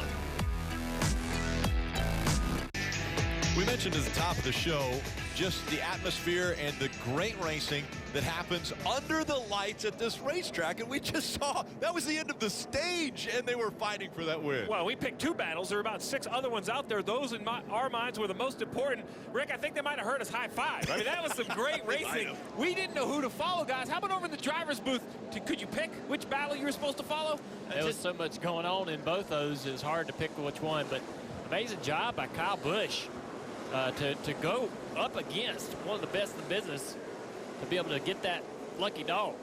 And that is what's so awesome about Bristol. This race is all over the racetrack. The stage ends allow us to show it. Marty. Coming down pit road with the 3rd stage win of 2018 for Joey Logano. He said he was tight in the center, loose on exit. Both of those got worse the longer he ran. Right in front of him, his teammate Ryan Blaney finished that stage in the 3rd position. He said, we were not as good that run as we were before. He said, I can't run the bottom because I'm too free on entry. And Chase Elliott, who finished 2nd in that stage, the very first pit stall here on the backstretch, he said, I think we're in a good spot, but we need more. We're too free at the beginning of runs. Parker. Eric Jones pits out the 7th place position. He's been begging for more rear grip inside that 20 car. They're going to do Ford Goodyear tires and Sunoco fuel, Dave. Middle of your screen, Eric Almirola confirmed what you guys said. Not good on the short one, sloppy and bouncing, he called it. As for the 42 of Larson, he thought he might have a hole in the nose causing the tight condition. They're not going to repair here. Just 4 Goodyear tires and a Phillips Sunoco fuel. The race off pit road 22 will contain everybody. And a big stop there for the 10 of Eric Almirola as he comes off 2 spots better.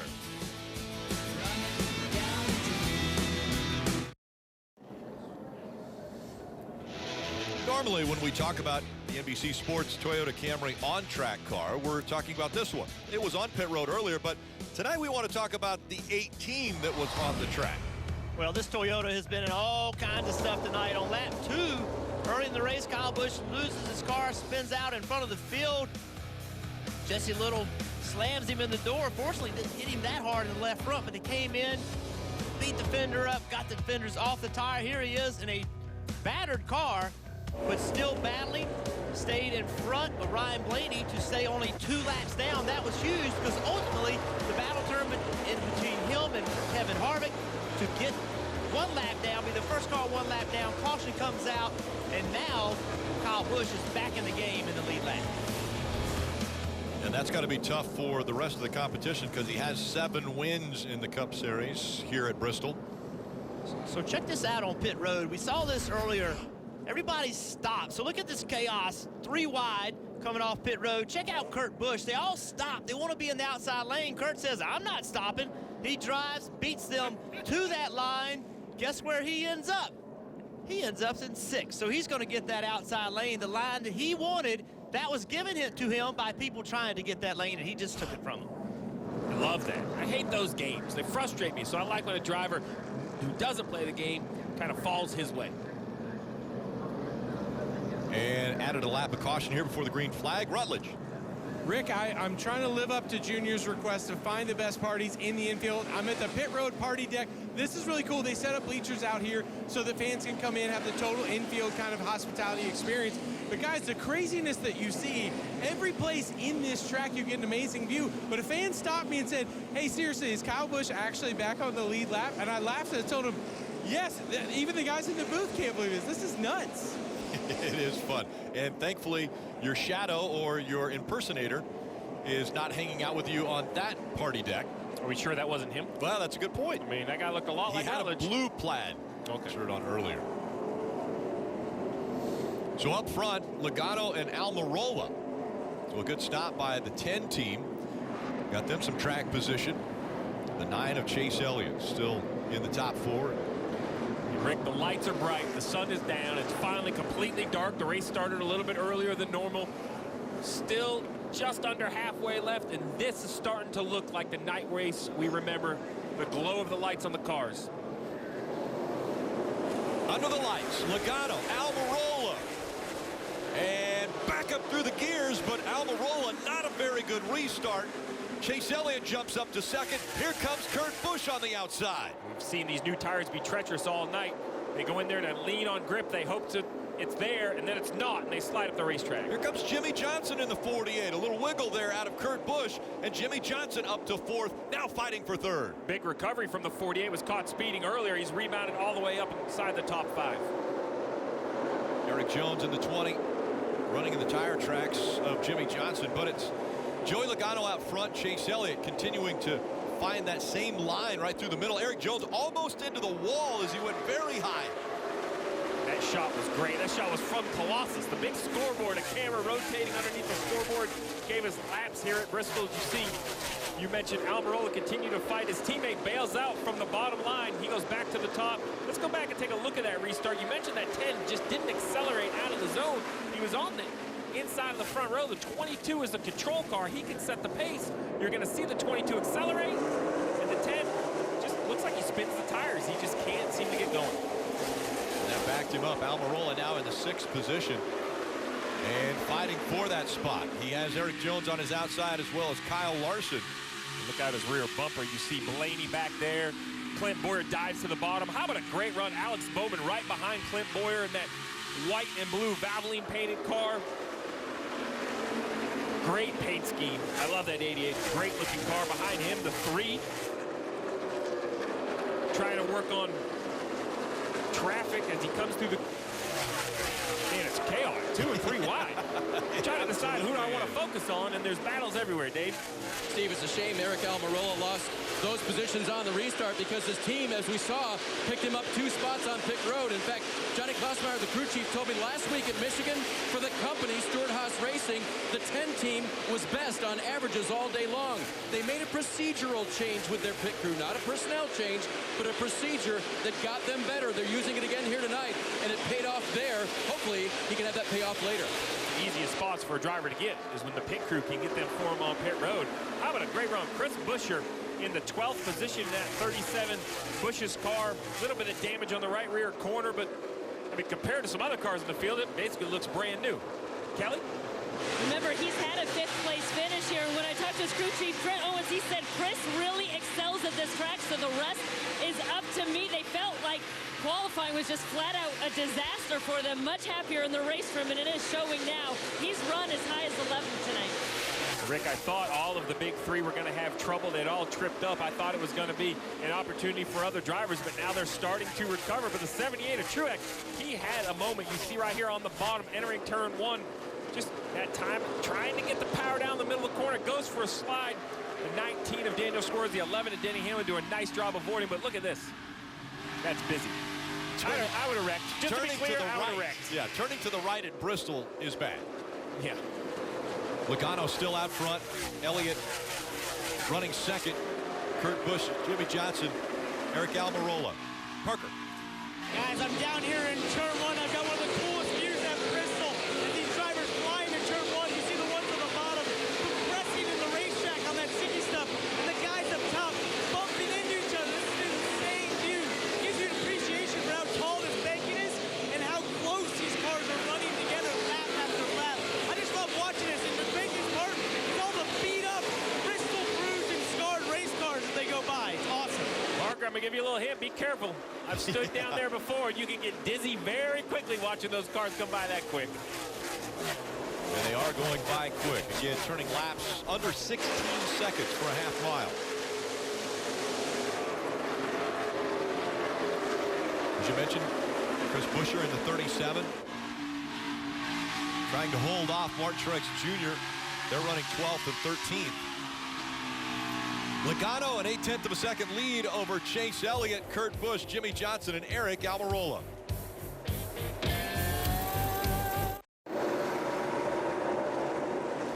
Only 215 laps to go in Bristol. The Monster Energy Cup Series racing under the lights.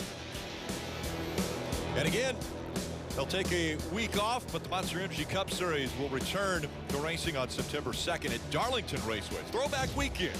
Track too tough to tame. NASCAR paying tribute to 7 decades of racing. The Southern 500. That's Sunday, September 2nd on NBCSN. Joey Logano, Chase Elliott, Kurt Busch, Jimmy Johnson, Eric Almirola. They are running up into the top 5. And Steve, I want to take this opportunity to hand it off to the driver booth. Let's give it over to Dale Jr. and Jeff Burton again. I'm excellent at taking a break, Rick. There you go, boys. Yeah, appreciate it, guys. You guys had the last segment. We'll take this one. We got a great battle for the lead. Watching Chase Elliott try to run down that 22 with Joey Logano. 22 still sparking, still hitting that right side track bar. The pace is picking up as we get later and later into the race, but look at that turn down the corner that he has. He gets such a good drive off. Yes, he is able to use more throttle, literally has better drive off, running that straight line off the corner. He's been able to hold this kind of distance between him and Chase. Having a little trouble with lap traffic right here, though. They're not moving over. That's allowed Chase to close back in. Now they're on the bottom. That worked well for Chase. See if he can. Now Chase will have to turn, go to the bottom, try to get all 4 tires to that extreme black stuff. That's where the grip is. Still not a lot of help. You saw the hand out of the window from J.J. Yaley saying, hey, man, I'm going to let you go. I'm going to let you go. Chase wished he'd let him go a corner before, but he didn't, and now Chase back to the top. See that turn down that Joey has? That's Joey's line, man. He runs that all the time. You go, you lift, you give up a little bit in the middle of the corner, get turned, go down the track. You're full throttle, you use so much more throttle, and you carry that momentum down the next straightaway. So to do that, he has to slow here, right then there. Turn, and now he's full throttle because he's not turning the wheel the way Chase is. Chase is still having to turn the wheel where Joey turns his wheel now, and now he can go straight off the corner. Well, that lap traffic, though, has been tough for Joey. Not quite getting around it as well. That entry is going to be tough. That entry real low and driving right up to the top of the racetrack was tough. Allowed Chase to get right here in position. It's just not, it's hard to pass on the bottom in 3 and 4. It's really impossible. Guys are able to get up underneath each other in 1 and 2, but you don't have that same advantage in 3 and 4 on the bottom. Chase right on his bumper. Little contact, pushed him up the track just a little bit. Whew. That took that exit away. Oh, he's got a slide job. A little slider right all here. Right. Slider. What a move. I like it. You know, that's commitment. Take care of it now. That's from his crew chief. They've had some issues. Everybody's had a lot of issues with the left front tire rubber, or the left front tire wear, actually. How about Chase Elliott, though, man? I mean, he started running well, and then he got that win at Watkins Glen. Who's to say that more aren't coming? They started getting stage wins. Things started happening for them, and here he is leading another race with close to 200 to go. Yep. Just being reminded to take it easy. Get that lead. All right, now let's back it off just a little bit. Don't want to have an issue with that left front tire coming apart. I always hated when I slowed down and I went faster, right? You said, You can back it down, and hey, you just slow down, you went quicker. And this here, is the place that happens, because man. it's so easy to overdrive the entry. It invites you to overdrive. It does. You've got those huge banking corners. You're like, man, I could drive this thing in there, but sometimes you just lift a little earlier, let it roll the middle without as much resistance. You can actually make better lap time. Dave, what you got going on? 20 laps ago, the 19 of Daniel Suarez quickly came down pit road. He reported he thought he had a right front wheel loose. When the team took all four off and examined them, the inner sidewall of the right front had like a wear mark around it. So there was definitely something going on there. The wheel was not in alignment. Good thing they came down and changed it.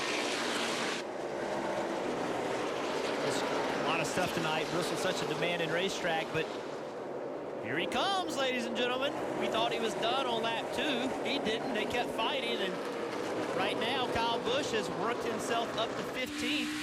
That's enough time. Now, they can't have many more mistakes with only 197 to go, but if they have clean pit stops, if they have good restarts, he can win this race still. He's battling right there with Kevin Harvick, who still remains the first car a lap down in position for the lucky dog. Keselowski is the last car on the lead lap at 18th. He is about 3/4 to maybe a full straightaway ahead of the leader. Marty. Hey, let's do our Toyota driver update, and they'll do it with Kyle Busch. You talk about the impressive march through the field. Currently right now, as you guys mentioned, in the 15th spot, you see Eric Jones running in the 8th position. Martin Truex Jr.'s had a nice rally. He's up in 11th. But to give you a peek behind the curtain with the 18 team right now, calm. That's the one word I would use. Ever since that incident happened on lap 2, a lot of calm on the radio, no panic. And the theme, slow and steady. In 15th right now, but making their way up through the field and on the lead lap, Kelly. Right there, you see Kevin Harvick making that pass, but he is in that lucky dog position. An unusual request his last time down pit road. He asked for a left-hand glove. I checked in with the team. They said it was because he was sweating so much, those gloves were getting wet and a little bit slippery. So they handed him the glove the last time down pit road. What do you make of that, guys? That's really interesting, that report about wanting to change his glove and he's been sweating that much. That's really interesting, Kelly. Take a look at this graphic. Kyle Busch's afternoon started 3rd, wrecked on lap 3. Maybe thought he was taken out, but ran 182 laps, 2 laps down, ran 59 laps, 1 lap down. He's back on the lead lap, currently 15th, still running great lap times, has great speed in his car. Stuck behind some cars here, not really making much progression. It gets harder, Jeff, as you move through the field. You're going up against more competitive race cars. Not only is the cars get tougher, but the way the track is now with the top being the preferred lane, it's so much harder to pass. See, Almirola having some issues. Some smoke out of the right side, it looks like. Racing his teammate there. Yeah, a little bit of smoke. Looks like the left rear tire does have maybe some contact. Doesn't have all the letters maybe on it. It's hard to tell. He's had a little tire, contact. He said he's leaking something. Yep, you heard it there on the radio, so he knows that could get slick in a hurry. Yeah, it looks like it's coming out directly behind the car. See how shiny that wheel is? Look how shiny the wheel is on the left rear. I think the smoke's coming from behind the car. Oh, man. Really loose. Yeah, it could be. I mean, it could be a rear end gear. It could be an oil line. It could be something rubbing. We had the one car with a hub earlier. Could be having an issue here with a 10 for sure.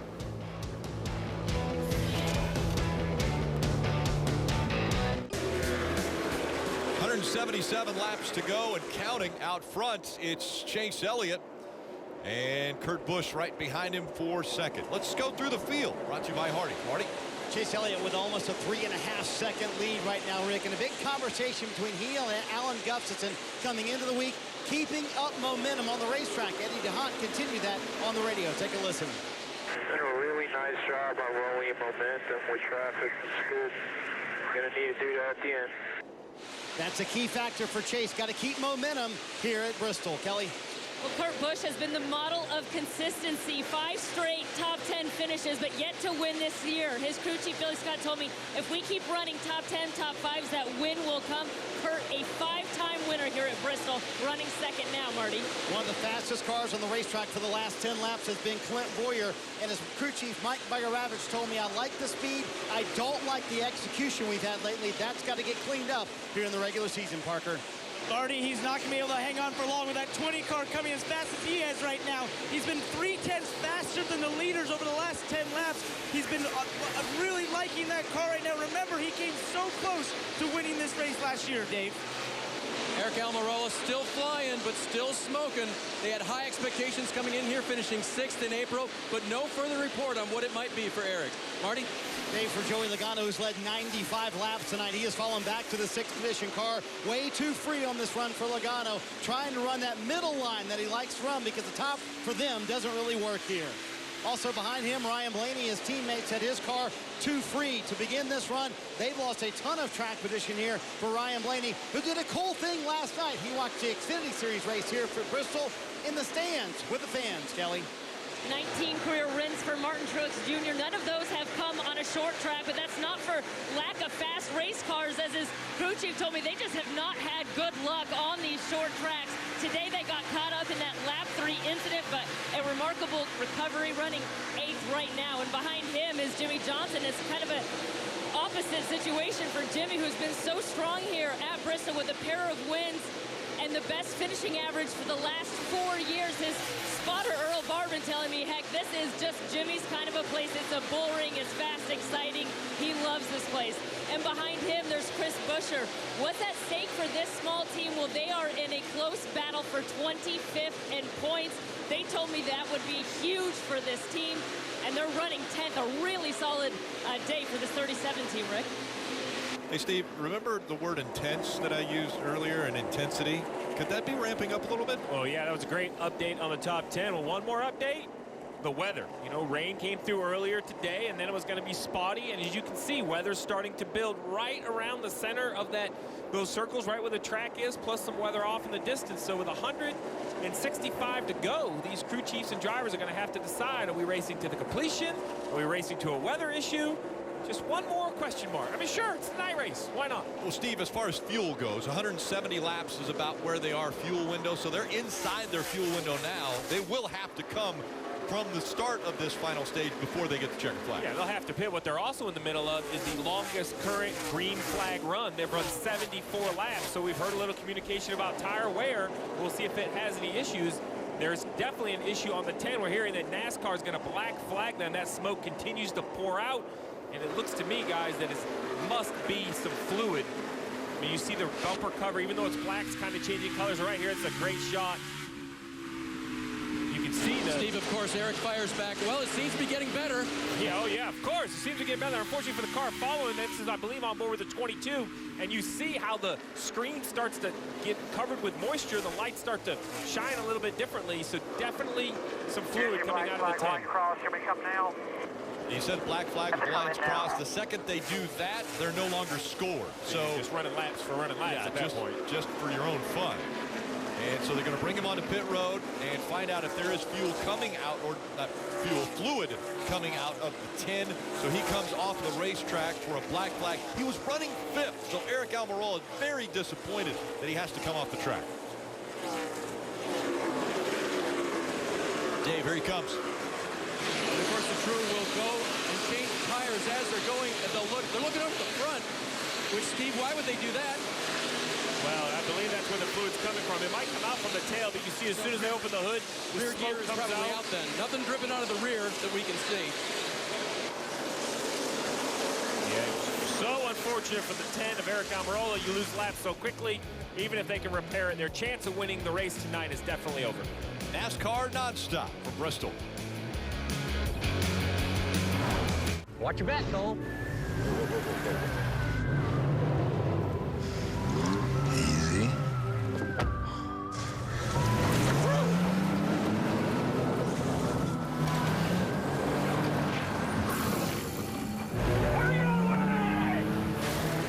They're going wild. Saddle up. Toyota, let's go places. Introducing the 2 for $5 mix and match deal from McDonald's.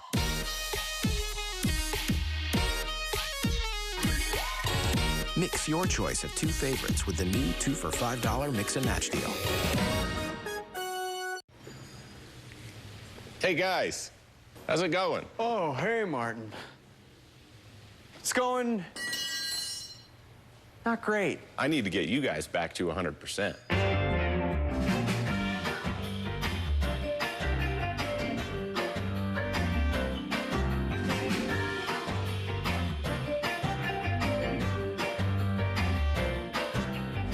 My work here is done. 5-Hour Energy. Get back to 100%. If you didn't get your wireless plan from U.S. Cellular, you've probably been blown away by hidden fees, too. And not in a good way!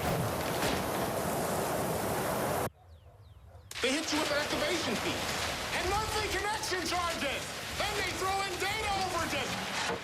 But U.S. Cellular has no hidden fees. Plus unlimited data for $40 a month. Right, my man? So get U.S. Cellular with a stronger signal in the middle of anywhere. Introducing the 2 for $5 mix and match deal from McDonald's.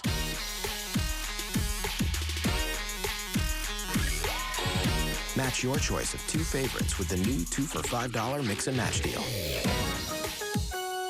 Section PU 402, row 41. Jimmy Johnson, the fastest gun in the West. Section 104, row 4. Blaney out of the first win. Section 25, row 3. What a year for Bubba. Section O, row 25. Keselowski's going to win at Talladega. Section 156, row 4. Kurt Busch to the lead on the backstretch. Section 233, row 1. Martin Truex Jr. wins. You get a seat, but we doubt you'll ever use it. Grab your seats at NASCAR.com/tickets today.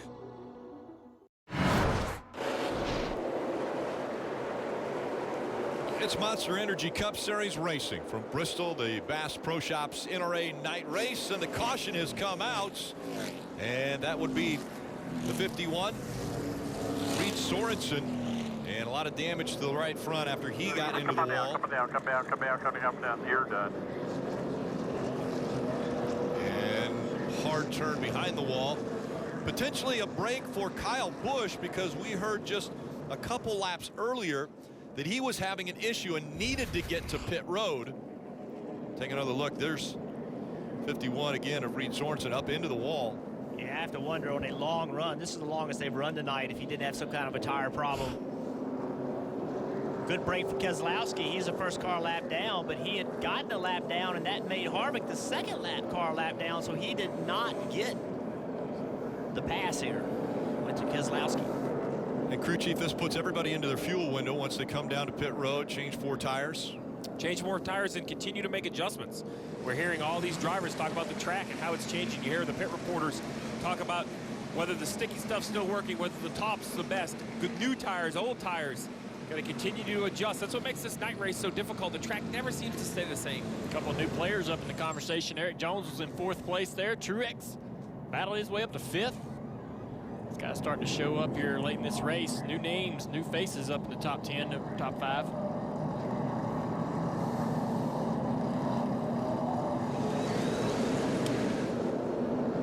Alex Bowman, he had to pit under green a little while ago. That put him 2 laps down. He'll stay out right here and get back to 1 lap down. That was a tough break. He was having such a good night.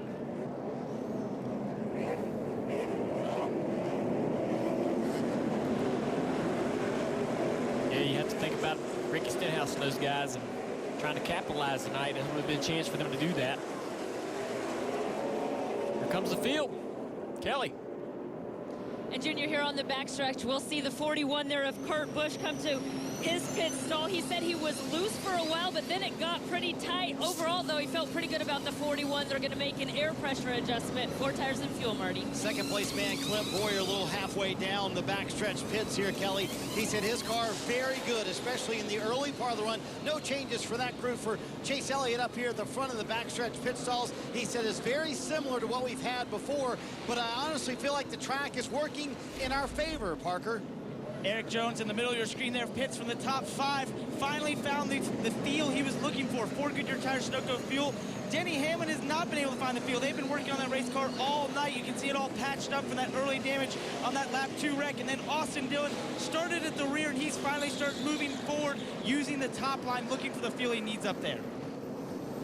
Race off pit road, won by Clint Boyer. And so Clint Boyer has never won at Bristol before, a best of second.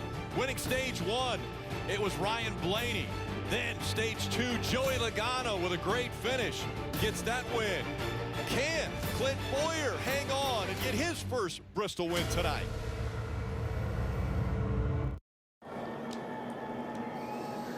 NFL kicking off the regular season on Thursday, September 6th on NBC. Philadelphia Eagles begin their defense of their Super Bowl title when they host the Atlanta Falcons. You know, back in 1961, the first race was run here at Bristol, and you can see in the infield, there's a football field. Well, that's because there was a game played in 1961, an exhibition game between the Redskins and the Philadelphia Eagles. And take a look at that ticket. The world champion Philadelphia Eagles. That's because that was the last time they had won the world championship or Super Bowl. I actually talked to one of the players in that game, Tom Osborne. Yeah, that name might sound familiar. He was a college football coach at the University of Nebraska. Marty. Hey, Rick, Ryan Blaney had to come back down pit road, loose lug nuts on the right side. He'll start tail into the field for this restart. That's a great catch. Get that under caution, not find out under green flag. Too wide. Here they come. Clint Boyer on the outside. Chase Elliott on the inside. Boyer with a great start. Here comes the 78, Martin Truex Jr. After a good stop on the high side, he moves up to second. He'll challenge for the lead as they go into 3. Never won at a short track. Martin Truex Jr. fighting now to hold on to that second spot as Joey Logano works the middle of the track once again, trying to get to the outside of Martin Truex Jr. A little further back in this field, you see the white car, that 18. They cannot get that car full of fuel. A long pit stop, but being on the outside helped him with this restart. Logano had faded on that last long green flag run. Restarting on the outside, though, he's back up in the second position. Guy's still using that bottom. I'm surprised it's late in the race. That man Kurt, he had a problem. His car just went straight to the top from the bottom. Trevor Bain in there digging, trying to get underneath Kurt. Truex gets a great run off of 2. Hard to throttle. All these guys still using that bottom groove on new tires. To keep that in mind if we get some late. Oh, little bobble by the 22 Logano. Oh, Truex right in his bumper off of turn 2. That's old school Bristol there on the bottom. Right. Nothing wrong with that. See if Truex can make that bottom work in 1 and 2 down here and clear him. Not so fast. Just about. Logano holds position on the outside quarter. Look who else is driving up into this. In 5th place, Austin Dillon, who had to go to the rear of the field, started in the back. He's had a good night taking care of his car. 2nd place, or a top 5 finish last week.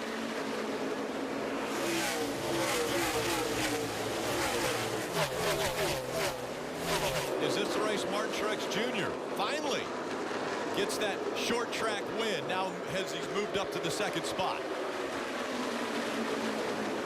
Nobody's really been able to take, claim of this race just yet. And we had so many different leaders.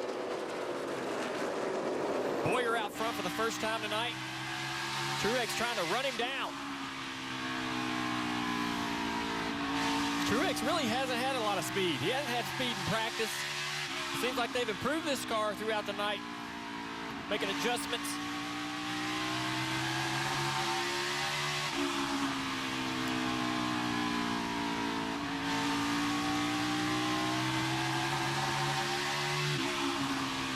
Wheels pretty smooth. Throttle inputs seem pretty smooth.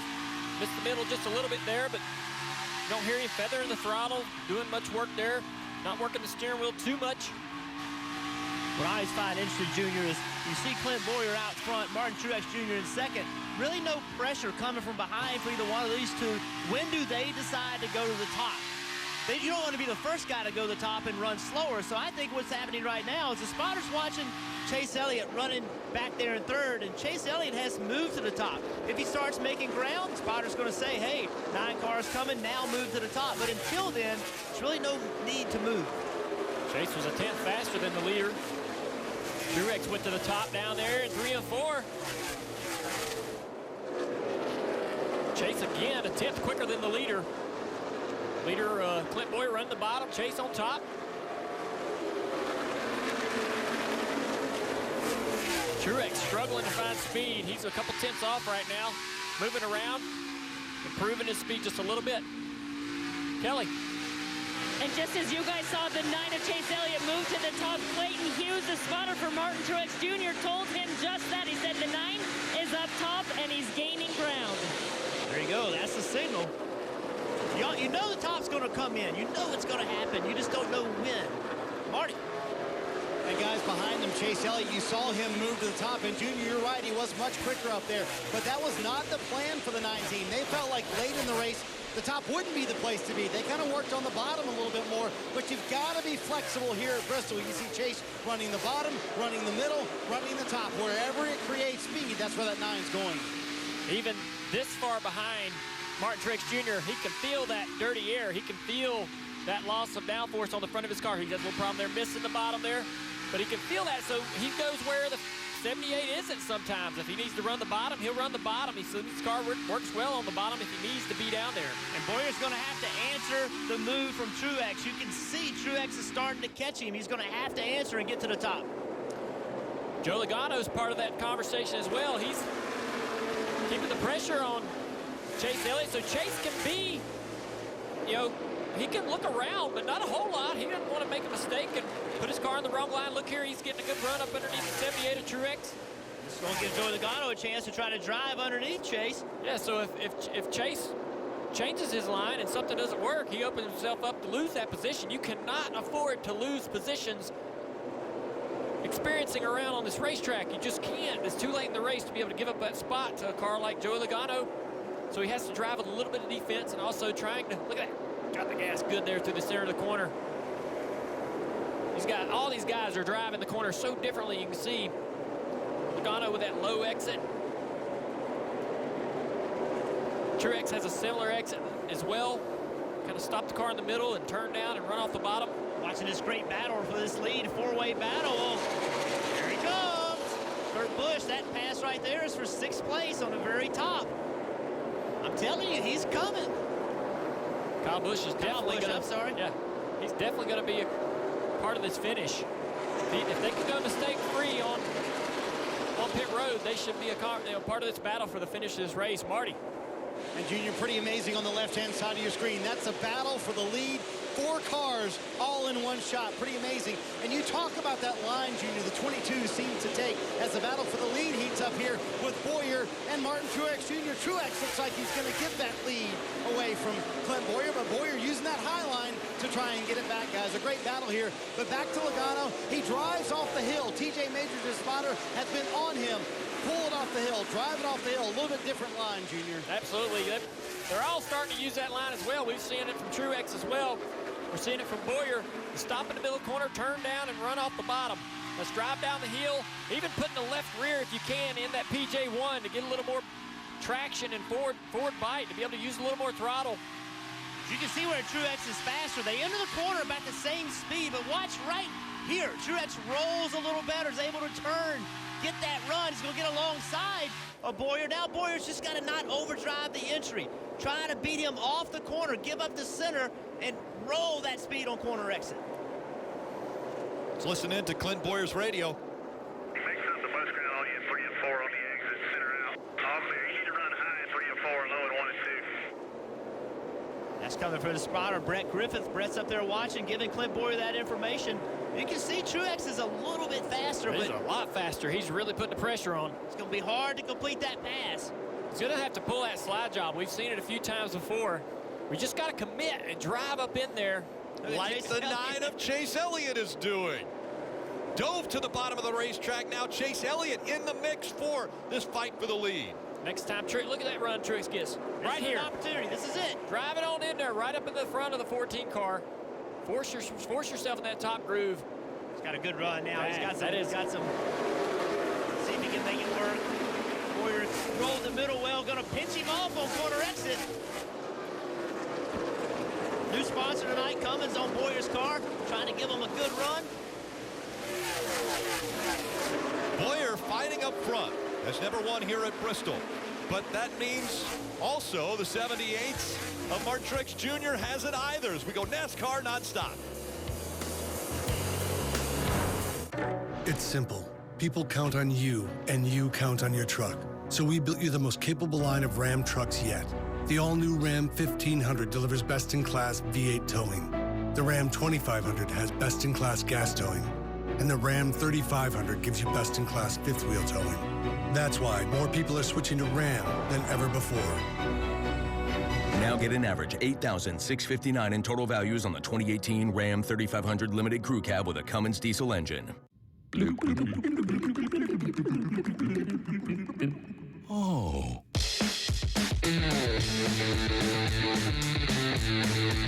Just gotta make it what you want. Best tailgate, brisket. No, real football y pollo asado. Hoops and wings. Dude, subs. Hot dogs. Chili dog. No, Dodger dog. It's gotta be crawfish. Now you're talking. Burgers. 7-layer dip. Ribs. No contest. Hummus. What?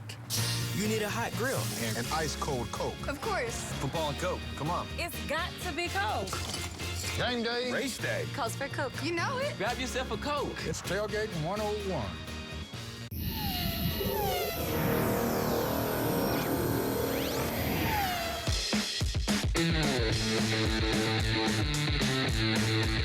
Just gotta make it what you want. The first race in the NASCAR playoffs is at Las Vegas Motor Speedway. Who's all in? When the green flag drops on the inaugural South Point 400, the record-breaking Speed Fest starts on the dirt and speeds through the top 3 series. Family price tickets are going fast with kids only $10 on Sunday. Get them now at lvms.com. And for the Philadelphia Eagles, the dream has finally come true. Tell me when you're ready. We're always ready. Tell me when you're ready. We're always ready. I mean it, I said it. You started beginning, but we're always ready. We're always ready. Tell me when you're ready. We're always ready. We're always ready. Tell us when you're ready. We're always ready. Tell us when you're ready. We're always ready. We meant it, we said it. You started beginning, but we're always ready. We're always ready. Tell us when you're ready.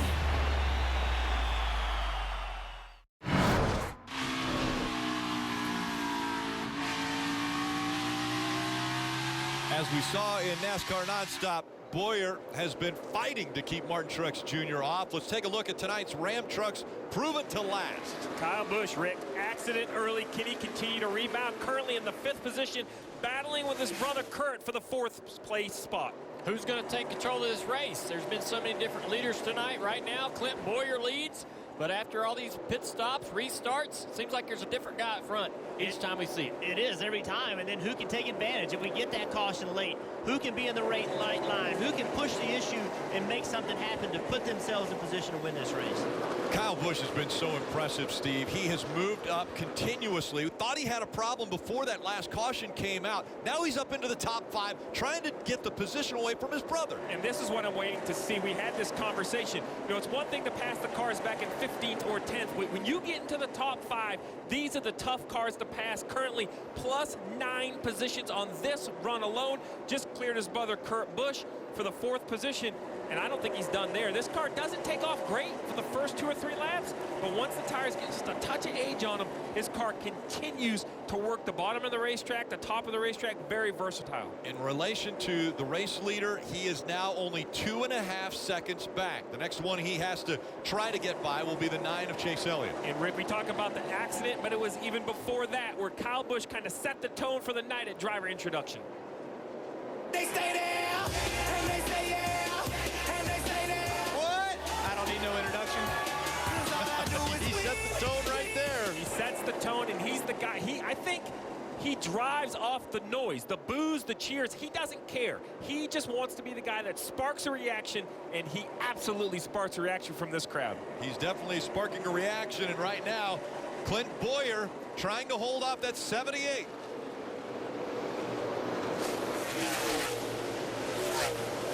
As they went along here, Clint Boyer actually got away from Martin Truex Jr. Clint's got that outside figured out.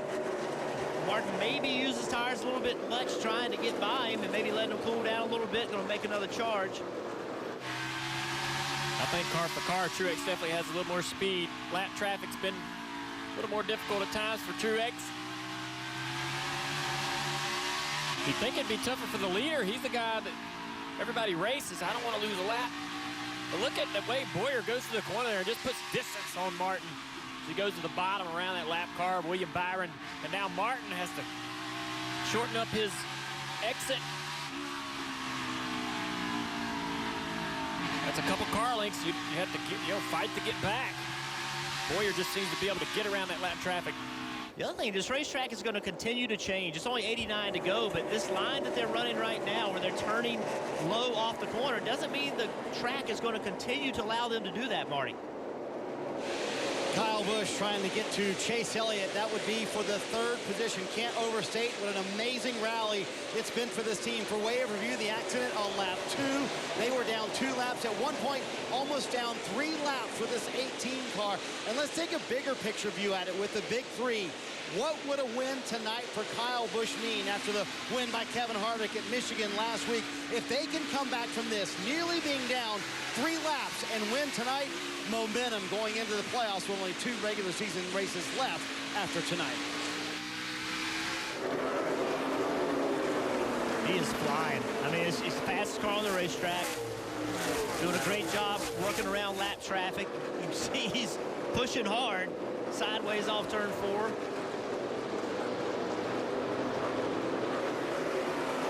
There you see, wins in the last 6 short track races. Kyle Busch. He's won 2 in a row here, trying to make it 3. He's only 1.7 seconds back from our leader. I mean, he's going to get there in a hurry.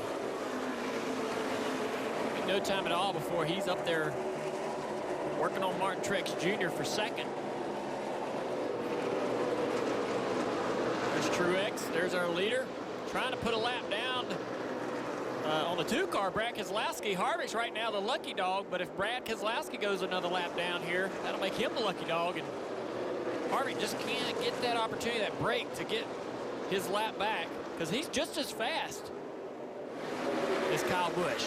That's the same thing that happened in the last sequence as they got to the 2-car and lapped him and took Harvick out of that position. Great battle for 4th. Eric Jones had a great long-run car. You talk about Kyle Busch's car and how it doesn't fire off. Jones' car doesn't either, but he really comes on the long run. Look at him pressuring the 9-car Chase Elliott, trying to let Chase know, hey, man, I don't want to waste a lot of time here. Right on him, putting a bumper to him. That's awesome. Oh, man, send him into the corner. Yeah, that's the worst. Get run into on entry. You're not going to miss none of this battle right here. Go to break. Debris flying off the cars. Might have a caution with that debris. We'll see. See it all right here on Nonstop. Hey! Chuck Norris? Can you sign my Tacoma? I'll be glad to. From the fist of a legend rises a new action star. A hero who's there to save the day and the night. So fearless, so rugged, he's tough as Chuck. You replaced me with a truck? Toyota, let's go places. Pizza Hut always has the $7.99 deal you can get delivered. So why go anywhere else? Don't just make it pizza night. Make it Pizza Hut Pizza Night and get your favorites delivered. Large 2-topping pizzas, just $7.99. Order online now. One more way no one out pizzas the Hut.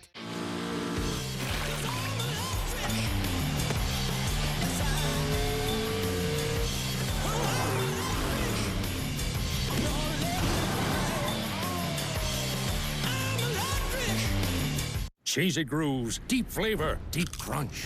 It has grooves like deep valleys of flavor. The grooviest cheese mountain ranges. It's crunchy like a crater. It's a cavern of crunch. And bold like a volcano of cheese. Or a bold cheese waterfall. Cheesy grooves, cheese it like never before. Pizza Hut always has the $7.99 deal you can get delivered. So why go anywhere else? Don't just make it pizza night. Make it Pizza Hut Pizza Night and get your favorites delivered. Large 2-topping pizzas, just $7.99. Order online now. One more way no one out pizzas the Hut. He's got it righted. Pass by the 18.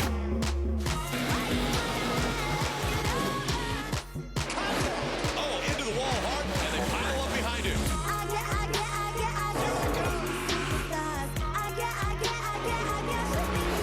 Wow. What a race. Wow. What a run.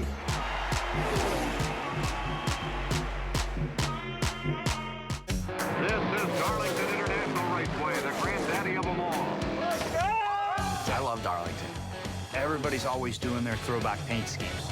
So fun to see the eras that they throw back to. It's almost like Halloween now. Everybody's dressing up for it. The TV broadcasters do the same thing. It's a big-time weekend. It's a place where the best drivers that have ever come through the sport have won. It's going to be unbelievable.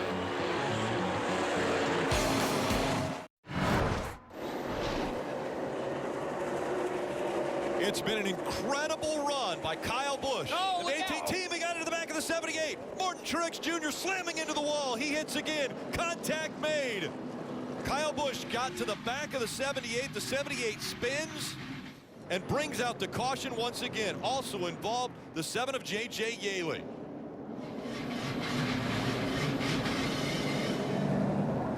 Tire completely coming off the wall, and you just hear Martin Truex Jr. say, that hurt.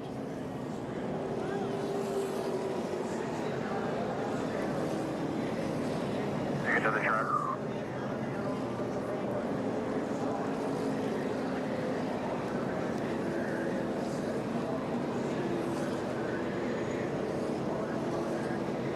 So the crew getting to Martin Truex Jr.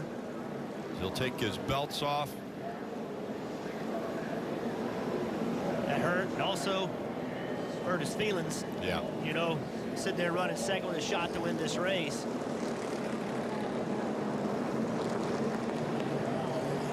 Obviously frustrated.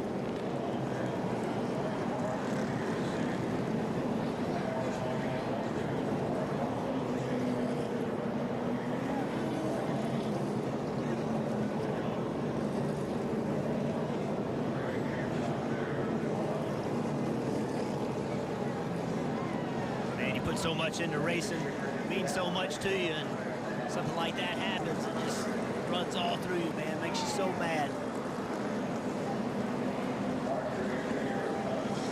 So much commitment had been made by Martin Truex Jr. Still looking for that first short track win. Was in the best position he's been in for a long time to get it. Running second. And there we see J.J. Yaley able to just squeeze out of the driver's side of that car right up against the wall.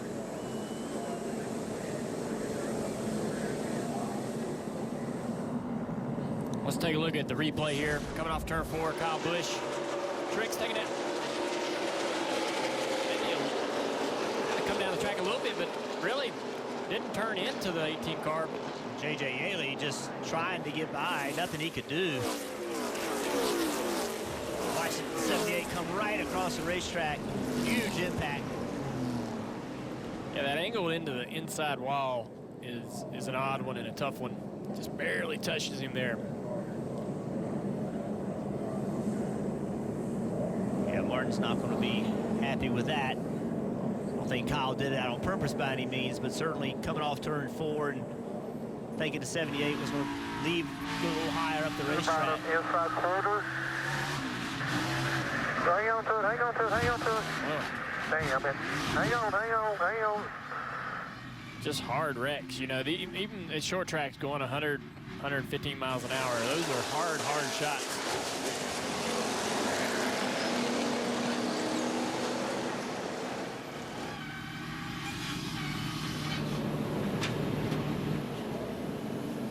You know, those two, they normally work really well together, and you get this late in the year and these kind of incidences, you know, getting ready to make the playoffs, it can wear on a relationship. I mean, those two teams, they work well together. They work well, Joe Gibbs and Furniture Row, but, you know, those things happen. It hurts those relationships. We've seen these two guys get into it before. At Indianapolis last year, late race restart. They've been working really well together, and they decided it was time to race. You see the result of that. 78 thought they'd been working well together. They really didn't want to race at that point. Thought they could just keep playing along and staying in front of everybody else. And you saw the post-race what happened between the two teams. Now you want to race? Have you let off what I want to beat you? I don't care. Get out of my box. I don't care who you are. Get out of my box. All right, pal. I don't give a who you are. Get out of my box. All right, cowboy. Tough guy? I am. Oh, good for you. Hey, man, just walk away.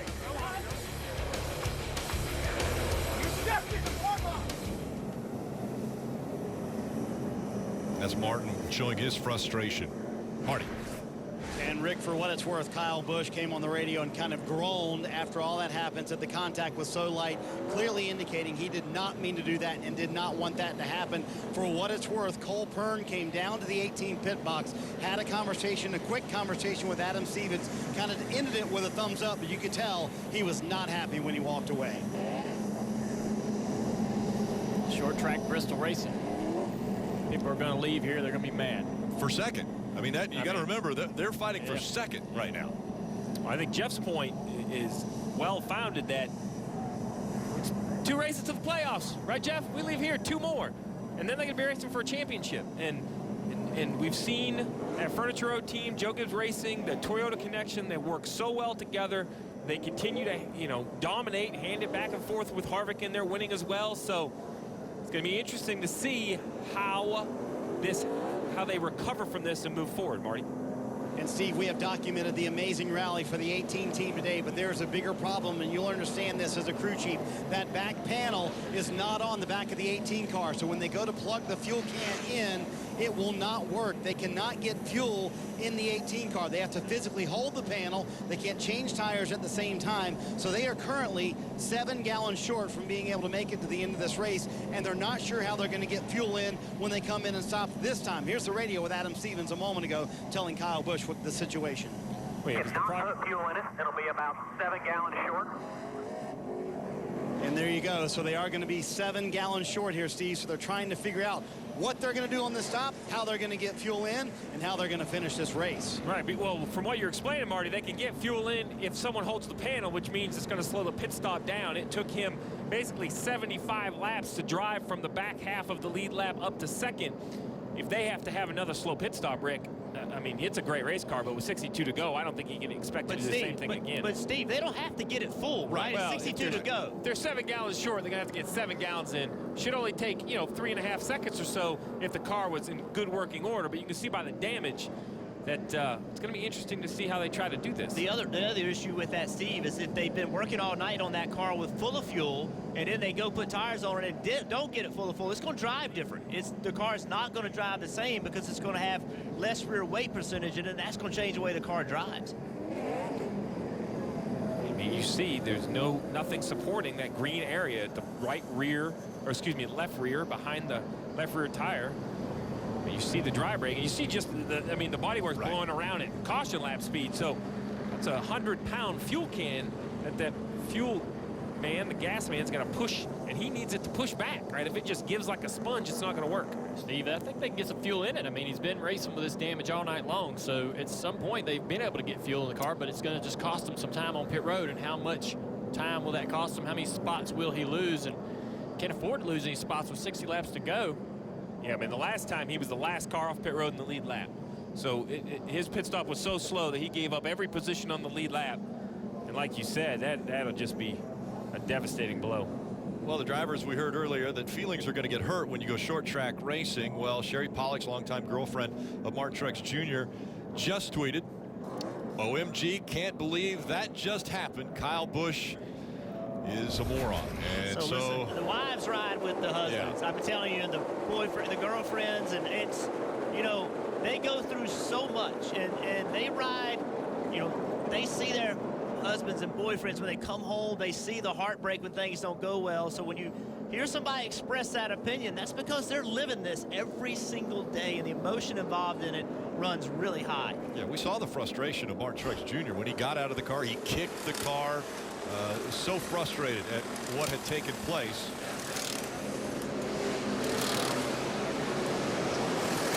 They're getting ready for that car to get onto the hauler. They're not trying to get back out on the racetrack. Here we go. The field's coming down pit road. Let's see what happens with Kyle Busch. Marty.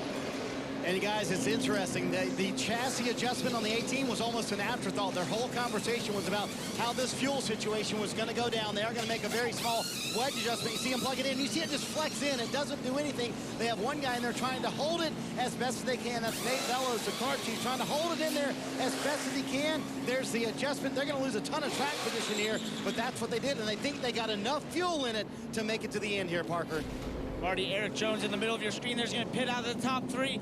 He feels like he just needs more fire-off speed. As we know, he's been great on the long run for Goodyear Tires, Sunoco fuel. Above him, Denny Hamlin pits out at 10th. He's just said the car is awful, and Austin Dillon has been looking for more grip up top, Kelly. Truex Jr. has just been released from the infield care center, and after a couple of hard hits in the wall, glad to see that you're okay, Martin. What did you feel there before that wreck? I just got hit in the left rear. Pretty simple. I mean, it's a shame. We had a good night going. Started off rough, battled hard, and got the car pretty good there. So, you know, I don't know, just got hit in the left rear. We saw the frustration out of you after that. Is this intensity just short track racing, or is it as the playoffs are approaching? It's just Bristol. You know, it's trying to get that first short track win. You know, this place has been so hard on us. I mean, I can't even explain it to you how good we've run here in the past 3-4 years, and crap like this every single time. It's like it's one thing after another. So it sucks that it happened, but you know, at the end of the day, it's racing at Bristol. I feel like I probably should have took the lead there. I probably should have bumped 14 out of the way just to get the lead, and I wouldn't have been in that position. So sometimes you're the nice guy and you get knocked out of the way. So we'll just have to race him a little harder next time. Thanks, Martin. Yep. I like that attitude. It's Bristol, and that's why we love the short tracks. That's, you know, we had the same kind of fireworks at Martinsville last year. That's why we love Bristol, is because of drama like this. You might not like what happened. You may want to blame Kyle Busch for that. Hate to see Martin get taken out of the race, but short track racing creates all this drama. Yeah, it doesn't make it where you're okay with it. You know, you're still obviously, clearly, not happy about it, but Martin cooled off a little bit. Things happen here that don't happen everywhere else. Marty? And guys, a cavalcade of issues for the 18. Now they're starting to push water out. The car is overheating. Stevie says a radiator fan not working. Adam Stevens' quote after that, well, that's not good, is it? Yeah, well, that is not good, and we talked about it was going to be a battle to get fuel in the race car. We see him timing and scoring. He's somewhere at 10th or 11th. It's not exact here with him doubling up. He's on the inside, so I think he's in the 11th position. So from 2nd to 11th, 56 to go, Rick. I'm not saying it's impossible, but if he somehow gets from 11th to the lead in this race, guys, this is going to be a comeback for the ages. Well, how about the fact that the front row is made up of Eric Jones and Clint Boyer? Two drivers that have not won at this racetrack, then a couple veterans behind them. Clint Boyer on the outside, and green flag back in the air. 55 laps to go from Bristol.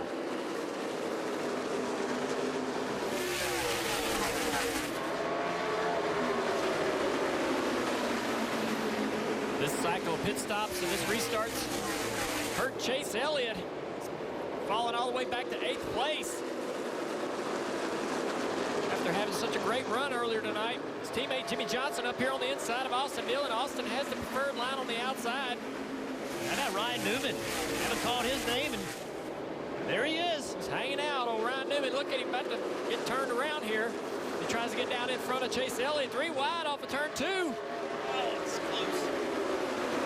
Oh, that's frustrating for Chase. Chase knows with 53 to go, he's going to have to push the issue. You got to be aggressive. You just got to be aggressive here, just like Truex said. Got to move these guys while you can and get on up to the front. It's the only way you're going to have a shot at winning this race. Chase jumped to the outside. That's going to have a good run right here on Newman. Trying to drive in the corner a little bit deeper than he can. Now carry speed through the middle. Just couldn't carry it through the middle like he needed to. Newman's going to block him. Chase tries to cross him over. See if he can carry that speed through the middle. He does. Yeah. Got him. A great move. That was Great aggressive. racing. Yeah, awesome. Whole field now in front of Chase. All the top 6 cars were all running the bottom. We've seen it. Every restart, these guys get new tires. The bottom's the preferred line. 41 of Kurt Busch. He ran right to the rear bumper of Clint Boyer there, but then the next corner just did not roll. Now Eric's trying to take the fight to him. Jimmy Johnson watching all this.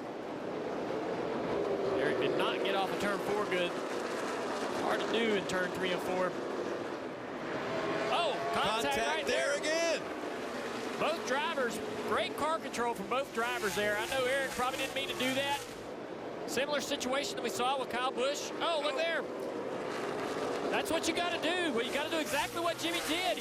He had the position. He had the nose on the 20 going down the turn. You cannot lift. It's too late. Guys are going to try to chop you, going to expect you to lift, and you just can't give that up.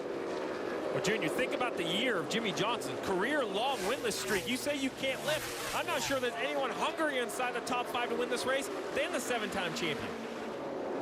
Yeah, you ain't going to chop at the 7-time champion. He ain't going to lift. He's struggling right now, though. And he's going to get hit. Yeah, Larson puts the bumper to him. 3 wide off of 2. Business is picking up, 45 to go. You said it, Junior. You can't lift now. You got to go. Jimmy Johnson fighting back. So watch. I want to show you something. Jimmy Johnson should be running second right now. Watch him coming off pit road. Watch Kurt Busch. Jimmy Johnson is in 4th. He keeps going. Kurt Busch slows down. That gave Kurt Busch the outside. Now Kurt's running second, and Jimmy's back here in this battle. He and his spotter need to do a better job there to get themselves in that outside lane. Kelly. Yeah, and how badly do you think Jimmy Johnson wants to break that winless streak? We know how good he is here at Bristol, but I got to tell you, when I was talking to Chad Knaus today, he didn't seem overly optimistic. Basically told me they kind of had about a top 10 car, so it seems like they're overachieving a bit today. These guys are having a good battle. Battle up front, though, starting to heat up. It's Kurt Busch. He's a new guy that's moving into the conversation, moving into the battle. See Ryan Blaney, a lot of sparks in the middle of the corner, sideways. Wow. Hard contact. He has been struggling this whole second half of the race. Yeah, so fast early. Saw him leading, battling for the lead. 14 radio. Let's hear what Kurt and Clint's talking about. Pray for green, no, pray for green. You know it. Pray for green. I feel they must feel like they have a long run car, have a little bit of clear track in front of them. That 41, though, guys, he is not a slouch when it comes to Bristol. Remember, we've talked about his brother all day, the 7-time winner. Well, Kurt Busch is a 5-time winner here. He knows how to win at the high banks of Bristol. This is the driver. He's seen his teammates win this year, right? He's seen that 14 go to victory lane. He's seen Kevin Harvick go to victory lane. There's been rumors in the garage here about where he'll drive next year. They've tried to quiet those rumors. The best way to quiet them, winning. That fixes about every issue within a race team. He's got 37 laps to do it. They're going by fast. Here's the battle for 3rd right here. Chase Elliott, who all the way back in 7th, 8th place after the restart, has worked his way into 4th place. He's got great speed, but he's going to have to get by this 20 quickly as the laps are winding down. He needs to get by him quickly to be able to run down those leaders. It's going to be hard to do. Eric Jones has been really good at keeping guys behind him. We saw all kinds of pressure earlier, and nobody could make it happen. So you see how high he is. Carries great momentum through the middle and then on corner exit. So how's Chase going to pass him? He's going to have to get a big run and then just put a slider on him and try to make it work. Eric Jones was into his bumper several laps ago. We saw it on the last run. Chase has every right, in my mind, to go up there and give him the same aggression if he can get there. Kelly. Kurt Busch, a 5-time winner here, yet he said the first couple times he came to Bristol, he was blown away by the speed and intensity. 2002, he showed up and everything just seemed to slow down, and he really credits his old crew chief, Jimmy Fennick, for that help. You talk about those rumors, and I asked his crew chief, Billy Scott, how that's affected the team. He said, look, the best thing we can do is keep performing week in and week out. We have a lot to accomplish this season. We can't look ahead to what's going to happen 4 months from now. Marty? His teammate Clint Boyer leading right now, trying for his 3rd win of the season. When I talked to Mike Margaravich this morning, he said, we've been terrible all weekend. I have no idea if this setup is going to work. Well, it certainly has worked the last 3 stops. No changes for Boyer. And you guys want to hear a weird stat? His 2 wins this year have come before off weekends. Guess what next week is? An off weekend. That would be weird if Boyer wins again this weekend here at Bristol. He's not going to think it's too weird, though, because he'll have that giant trophy that Jeff and Junior were talking about earlier. Incredible race, 18 lead changes between 8 different drivers. Let's take a look at tonight's lap leaders, brought to you by Honda Power Sports. Ryan Blaney has led the most laps, 121. Clint Boyer, he could lead the most laps if he's able to stay out front, but the caution has come out. The 2 of Brad Keselowski is around. Saw a lot of smoke, and he was slow on the track. That will put Alex Bowman back in the lead lap, I believe. He's the first car lap down.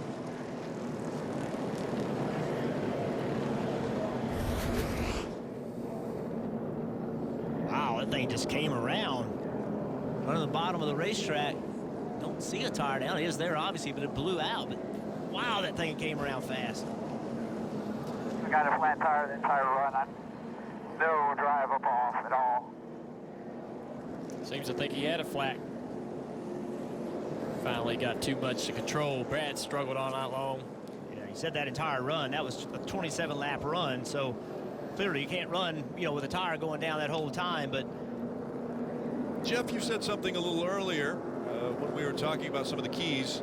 Restarts. We're going to have another one with very few laps to go. It's Bristol. I mean, we see it all the time. We see these late race restarts, and I think it's going to be interesting right now. Pit road's open. Who's coming and who's staying?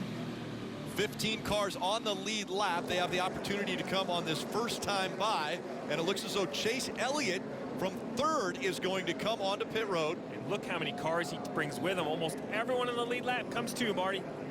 Mike Bugaravich made the call for Clint Boyer to stay out. He said nothing is going to beat this track position. Meanwhile, Alan Gustafson bringing Chase Elliott down pit road to the car way too tight, and I don't like being on the bottom on these restarts. If you can help me get to the top, that would be awesome. A wedge adjustment, also air pressure, trying to free that car up, Parker. Eric Jones pits. He cannot turn off turns 1 and 2, just too tight down on the bottom right now. Most likely going to do 4 tires. This was a big discussion about coming down or not. Yes, it's going to be 4 Goodyear tires and Sunoco fuel. And the 3 there you see only took left side tires, Dave. Kyle Larson came down pit road, fired off tight, got extremely loose there at the end. He'll take 4 and fuel. With the 2-tire stop, that is Austin Dillon, who wins the race off of pit road. Denny Hamlin's going to do the same thing, grabbing 9 spots. But remember, a couple of guys stayed out on the track.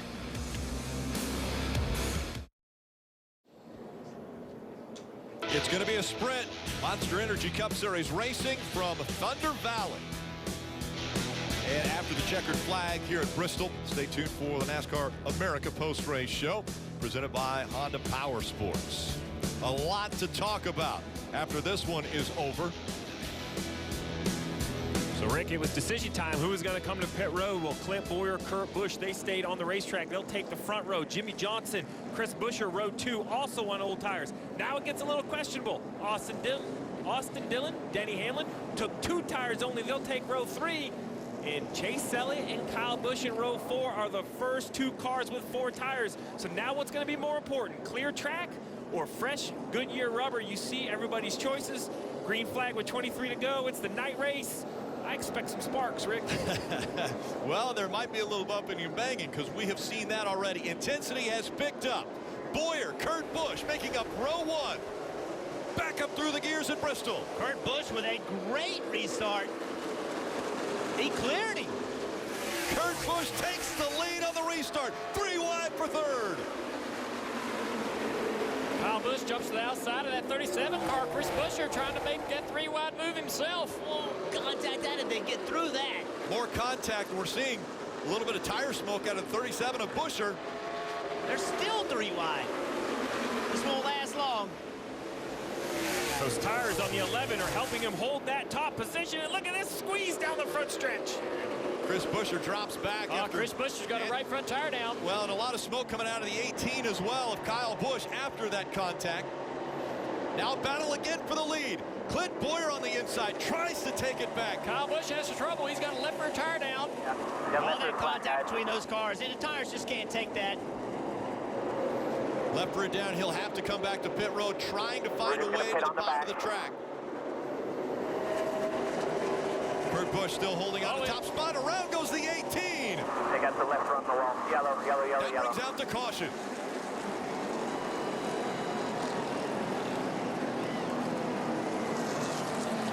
Casey Kane had been scored a lap down in the 17th position. Probably will get the free pass.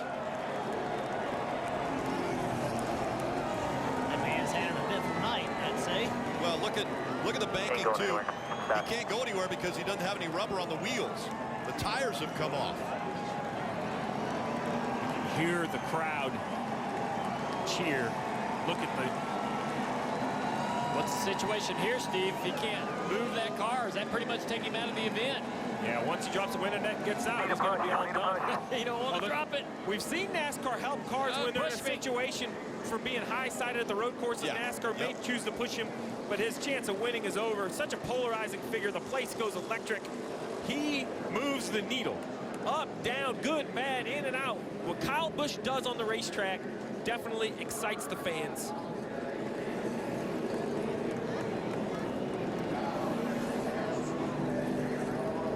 I'm telling you guys, Kurt Busch did not want to see this yellow, because now Denny Hamlin in that 11 and Kyle Larson with 4 fresh tires in that 42 will be in the row right behind those leaders. There's not a lot to push, by the way, on the back of that 18. No, there's not, Rick. I think they'll give him a push. And now, listen, NASCAR said this. They said in situations where you get stuck because of the racetrack and the shape of the racetrack, they'll assist you a little bit. There you go. He'll come and get a left rear tire. And I'm sure they'll cut more of the body off of the 18. So Kurt Busch is out front and closing in on 16 laps to go. Clint Bowyer running second. Hamlin, Larson, Johnson, Blaney. But it was the tight racing for the 4th position. Yeah, right there, you see the 18 car. That's what cuts the left rear, and 37 car, Buescher, he had his right front go down. You know, 3 wide at Bristol, it's going to be some contact. There's no way not to be on the corner exit, and it's just too much for the tires to handle. But it's late in the race. Who's going to lift? If you lift, you're not going to win. If you don't lift, you have a tire problem. What a tough break for Chris Buescher. Did such a wonderful job all night. Left rear goes flat and around the 18 goes. 48's on pit road right now too, guys. Kelly.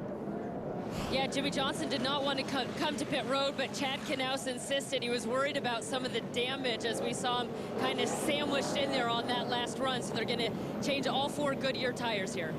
I like this call. Not calling a race with emotion. Why I like this call? Because Jimmy Johnson's 15th in points, 106 points up. 10 points, 12 points, that's what he might give up. I know Jimmy Johnson wants to try to win the race, but Chad Knaus at this point, he's in defense mode. Let's just get out of here with some points. 2 races at the playoffs. Let's make sure we're in the playoff picture. So the 48 will come off of pit road with 4 fresh tires. Only 15 cars on the lead lap. That's including Casey Kane. So we saw Kurt Busch take the lead from Clint Bowyer. Clint Bowyer, he controlled the restart. He's on the outside. You see the restart zone. Clint goes, he just spins the tires, and Kurt does a great job and has him cleared getting into turn 1. That's a clean restart. I wanted to see a replay because how does a guy not controlling the restart beat the control car getting into turn 1? I thought maybe he jumped, but that was a clean restart, Marty. Well, the 14 is not happy about it. So we've seen corporate teammates not be happy with each other. Now we have teammates not happy with each other. Listen on the radio. He ran into me and knocked me, got me loose. Well, payback's a bitch. 10-4, 5 for 9. And Mike Bagaravich came on the radio later. I said, I thought we were supposed to race each other hard, not hit each other. I didn't see any contact there, but Bowyer not happy. Well, in that same replay, who made the big move? The 11 at Denny Hamlin, 3 wide, using those 2 fresh tires. Well, guys, Kyle Larson won the Xfinity race last night, said Bristol is absolute favorite racetrack. He's on 4 fresh tires starting in the outside row 2. I believe he's going to be at the top going into turn 1. Now it's Kurt Busch's turn to control the restart. Pace car diving onto pit road. 41 and 14. Coming out of turn 4. Back up through the gears they go again. Terrible restart for the 14 of Clint Bowyer. Didn't time it properly.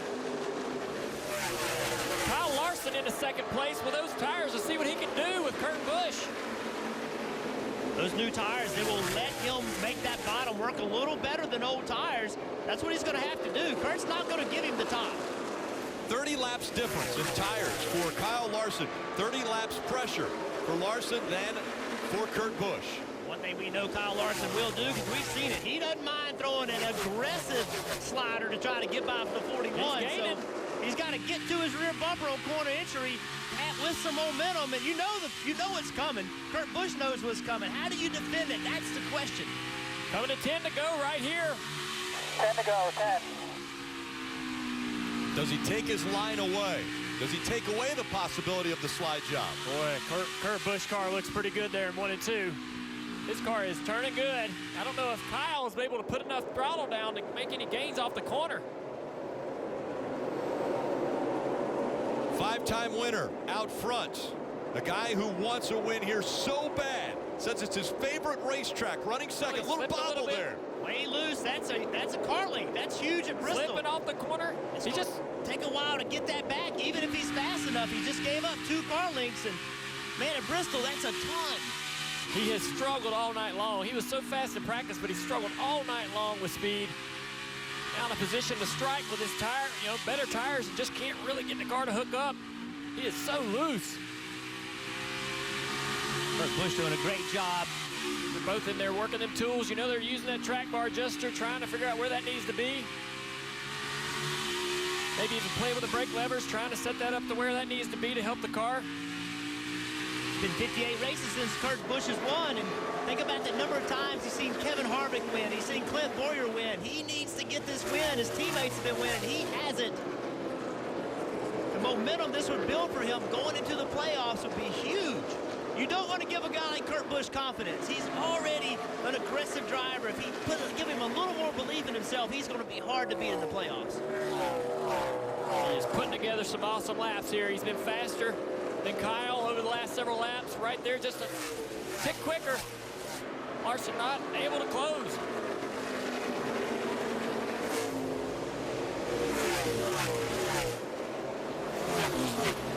Just 3 laps to go. And I don't want to use the word comfortable, but he's got a big lead right now over second place, Kyle Larson. Less than 45 seconds to go in this race. 2 to go. 2 laps remain. Kurt Busch, with his career in question after 2018, doesn't have a deal for next year. Hasn't won in 58 races. Credit 1 to go. Kurt Busch trying to make sure he's in the playoffs with a win. Kurt Busch has a 6-pack of Monster Energy in Bristol.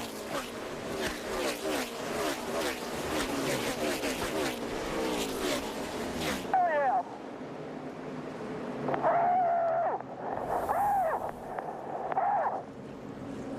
I'll be right back, guys.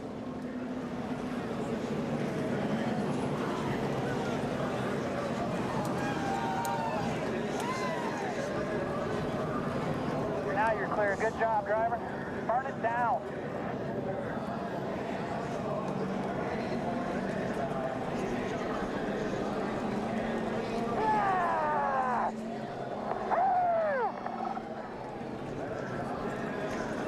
Six career wins at Bristol. And a huge one here. Kurt Busch wins in the Monster Energy Cup Series for the first time this year.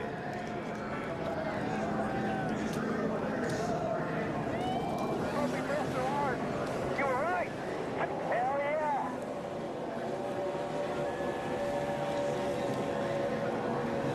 Two great restarts to end this race will put Kurt Busch in victory lane again. This moment presented by Sunoco, fueling victories all season long.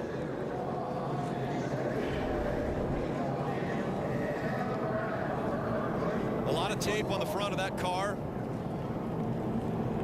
but the celebration is going to continue for 2 weeks because Kurt Busch now has a win in 2018, and that guarantees a spot in the playoffs.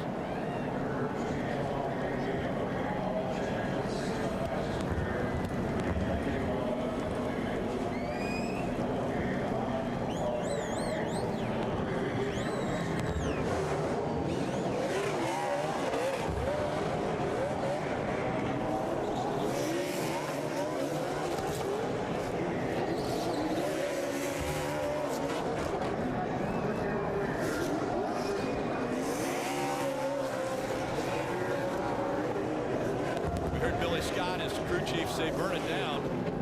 I think Kurt Busch is going to try to do just that. You see the smoke continuing to roll.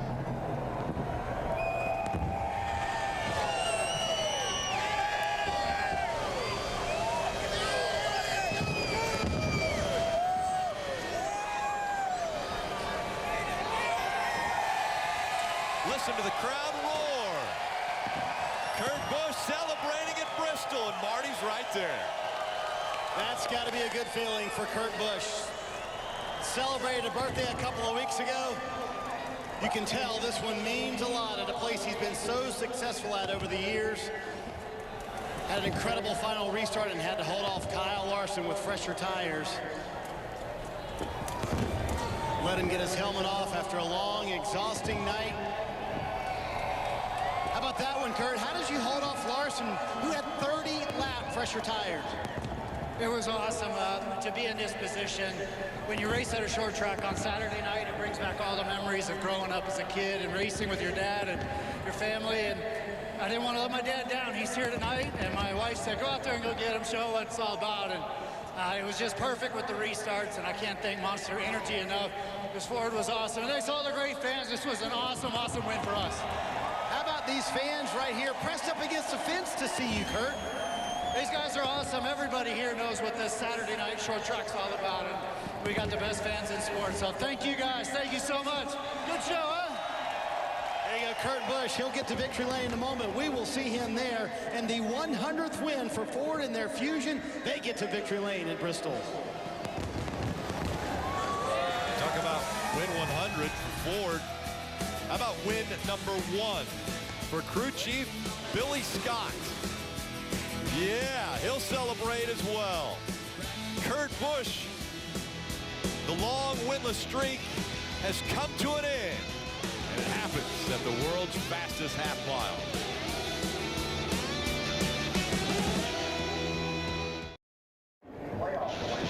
Well, there's quite a few fireworks on track, and now the fans are, well, they're going to be treated to fireworks off the track as well. What an evening it was for Kurt Busch. He was so excited to get to victory lane. He left the flag on the hood. He left his helmet on top of the car. So the helmet, gloves, and flag. Well, Kevin's going to grab those. Hey, Kevin, just hold on to them, buddy. Oh, what a win, though, for Kurt Busch. I don't know. Man, what a race. I don't know if his beard would fit underneath that helmet. Oh, and then the extremely unique victory lane here at Bristol. It's actually up on the second level of the building in turn 3. And what a great moment for the team to be able to celebrate. This was definitely a team win for Kurt Busch and the 41 team. Let's go down to Rutt.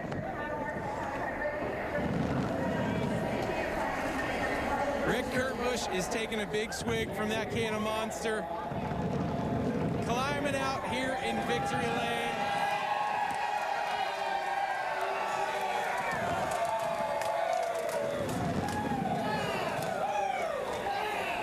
So much.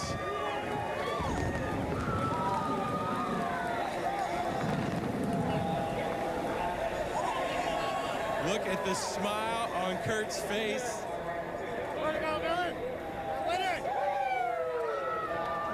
2017 Daytona, seems crazy to say, is the last time you're in victory lane. I know it doesn't feel that long. How good does it feel to get back here tonight?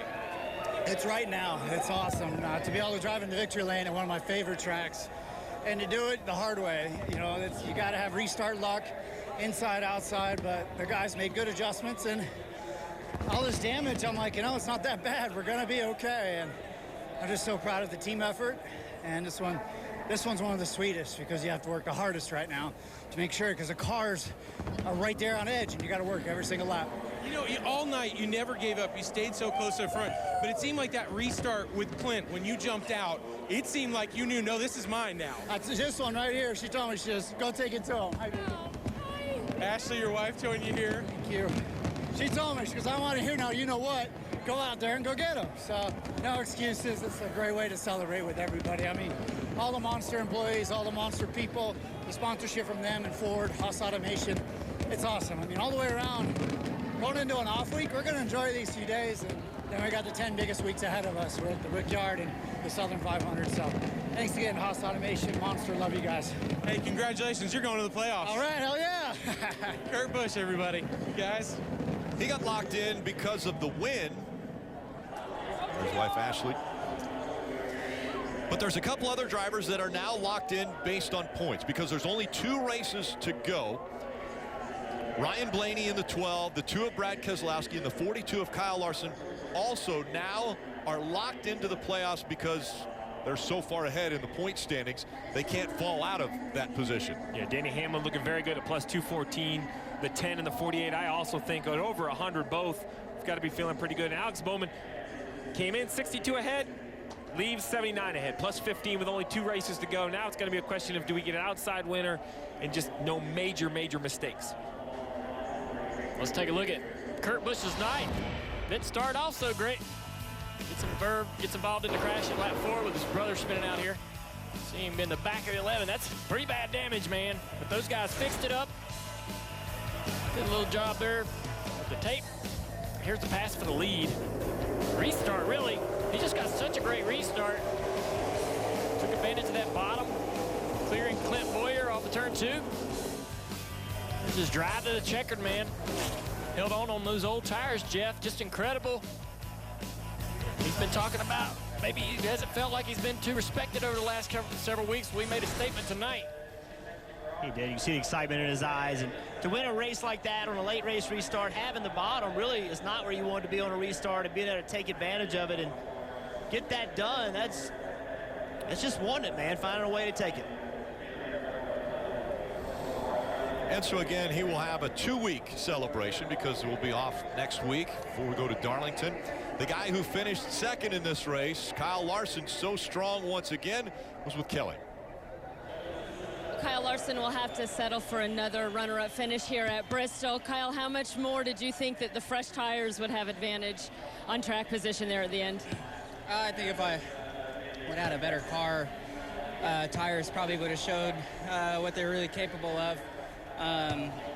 Just a really frustrating day. Our DC Solar Chevy was not very good from lap 1 to lap 500 there, but we fought and got a second place finish out of it. So happy about running second, but just disappointed, because I had a lot of confidence going into this race and thought our car was really good, but we were probably a 12th to 15th place car. I thought just lined up in the right restarts about every time and was able to gain some spots on every restart and then maintain, and then would be terrible there towards the end of the run. So frustrating, but we were able to fight, so that's good for our team to be able to do that. Our pit stops, aside from the first one, were really good, so happy about that, and we'll just continue to fight. Need to get our cars a lot better. Just how challenging was it tonight, given the circumstances with the rain and the changing conditions? Yeah, the track seemed to change a little bit run to run, from, my car was bad, like I said, so maybe it was my balance that was changing run to run, but it seemed like the top, would be good one run, and then the bottom would kind of be good another run, so I don't know, though. A lot of guys seemed really fast, but had a lot of troubles, 18 to 4, 17 was really good, and they were able to pass cars kind of wherever, but I was falling back wherever I ran. All right, well, he gets a runner-up finish out of a day when he didn't have the race car he had hoped for. Seems like Kyle Busch experienced just about every high and low you could at Bristol in one race. Kyle, how would you describe the night? I don't know if there was any highs. I don't know what you're talking about. Coming back through the field? That's just me and this team, and never giving up and being able to drive up through the field like that. The M&M's Camry was fast, even torn up and beat up and wrecked and everything else. It was fast, and we had a shot to win the race there. Just got to racing with guys 3 wide and couldn't get clear of them. I was boxed in by the 11. The 11 was choking up the top in front of me, and every straightaway I was side by side with them. I just wanted to clear them. If I could ever get clear of them, I could shoot to the bottom and get by the 11, but we were just kind of stuck and mired where we were. Maybe if we would have stayed out, Monday morning quarterback, if we would have stayed out, we would have inherited the 4th starting position on that restart and been ahead of all that. So you know, ifs, ands, or buts. We never should even have been in that spot with how torn up this race car was. We probably finished where we should have, but we had a shot anyways. And big brother. Well, congratulations to Kurt. That's cool, but he just forgot his helmet on the roof and just chunked his helmet. So I have something else for him. I'll tell him in private. The incident with Truex coming off the corner there, Kyle, what happened?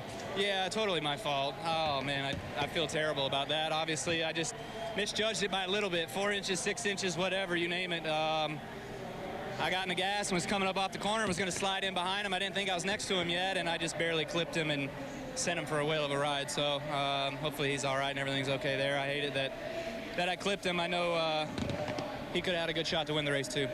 The win wasn't in the offing, but he took us for a great ride tonight at Bristol. Kyle Busch is always entertaining. And drivers, what'd you think? Well, Bristol's back, man. Yeah. You know, the energy of Bristol, when they changed this racetrack and the line moved all the way to the top, it became not as exciting. Well, it's the last few races.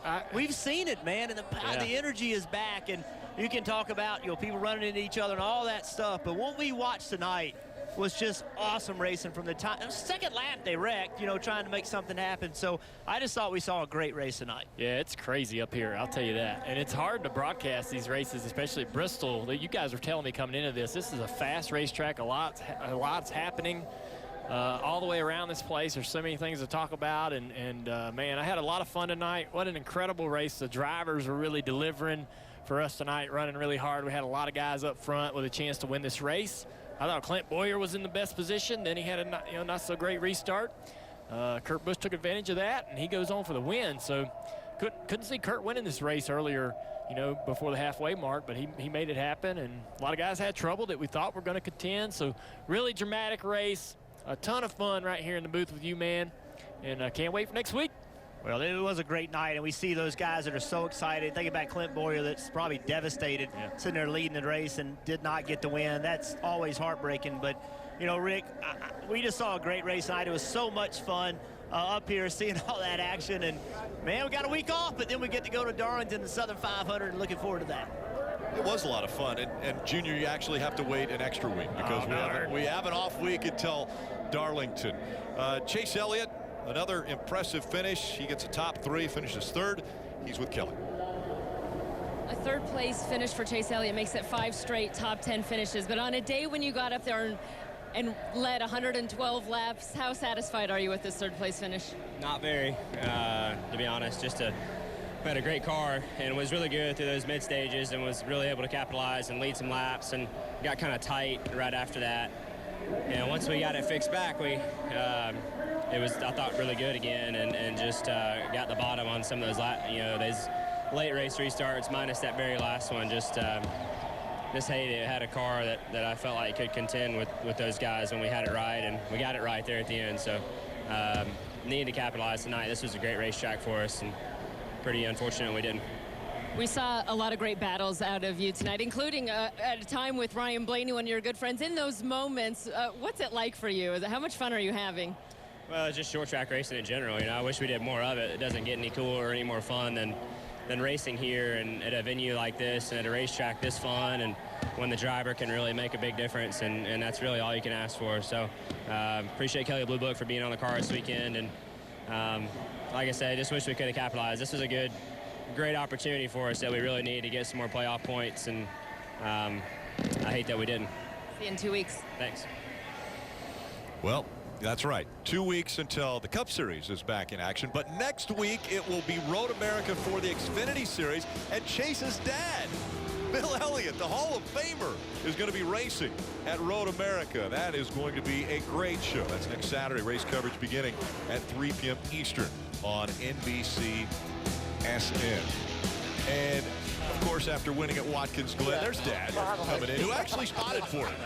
So I'm trying to think the last time that a current Hall of Fame member raced. I'm not sure we've ever seen that. A lot of guys in the Hall of Fame. Bill is in the Hall of Fame. Well, he's going to come back out. We're going to get to see a Hall of Famer put the helmet back on, Rick. That will be impressive, and I can't wait to enjoy that race from Road America.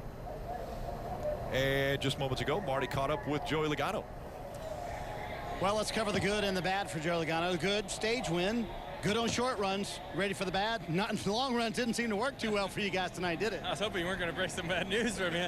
I knew that. But, yeah, you know, the Shell Penzo Ford, it was really, really fast on the short run. Winning speed on the short run and about 20th speed on the long run. So we got a little bit of work to do there because we lose all our track position and we couldn't position ourselves close enough to the front at the end to win. You know, I feel like if we start in the top 4, we can possibly win that race. So overall, you know, proud of the speed gain. You know, we've been fighting hard for top 10s lately, so it felt nice to have speed and lead a bunch of laps and win a stage and finish a top 5 ultimately. That was nice. Just wish we were positioned closer because it's really all about the win. It's such a night race here at Bristol. It's so much fun. It's the funnest race that we have all year. Most grueling race all year, but I enjoy the heck out of this place, and you know, nice to have another top 5 at it. So we mentioned all those short runs. How advantageous was it that you had a few restarts there at the end? Well, as long as you start on the outside, it's pretty exciting. You know, if you start on the inside, you know you're going to lose 2 or 3 spots. So got lucky and started 10th on that last restart, got a few spots, and then was able to pass a couple more before the end of the race. So I was hoping for one more. I was 4th, so I was going to get the outside and one more, but you know, hey, I got to be happy with that. I started on the inside most of them, so it felt nice to get a couple outside restarts at the end. Much needed top 5 for this 22 team tonight. Eric Jones finishes 5th, and Eric, it seemed like at times you had a car maybe could get up to the lead, but it was a long run car. What'd you need on the short run? Yeah, I don't know. We were a little bit tight on the short run, which is good in the long run. You know, about 80, 60 laps in, we were pretty good, but, you know, just didn't have enough. Felt like we were having to hustle really hard all night, and harder than, you know, you really should to be good here. But, you know, Sport Club Scammy was all right. I mean, we got up there and contended for a bit. Had, you know, restarted second. That's all you can ask for, having a shot. So just didn't have enough. You know, we were out carred a little bit, but, you know, this is a good day for us. I mean, Bristol's a good spot for us, and happy to run in the top 5, but, you know, obviously want to go up and contend for a win. There was a lot of contact out there. Did it seem like a crazy night? Was the racing just crazy? Well, it was just on edge. I mean, I'm wore out. It was a lot of hustling. You know, everybody seemed to be kind of wide open the whole time, which makes for some contact and makes for some exciting racing. So it was rough at times. I mean, I roughed it up a few times. Our car's got some scars on it. So, yeah, but it's fun. You know, it's Bristol, it's short track, and that's what you're supposed to do at the end of the day. Another solid top 5 for Eric Jones since that win at Daytona. Yeah, Parker, an incredible race. I mean, I think one of the amazing things is we saw 21 lead changes tonight, and there were 3 drivers that led over 100 laps each. So there was never a dominant performance, but at any given time, that lead could have changed and was in jeopardy. Well, the lead was in jeopardy, and just names inside the top 10, inside the top 15, guys that needed good runs. I'm not even sure where to start. We see RCR both just outside the top 10 with Austin Dillon, Ryan Newman. Alex Bowman had to pit under green, recovered for a top 10 finish. Jimmy Johnson worked his way back into the top 10. So many players. Chris Buescher had such a great run going and ended up with that, I call it damage, a flat right front tire late.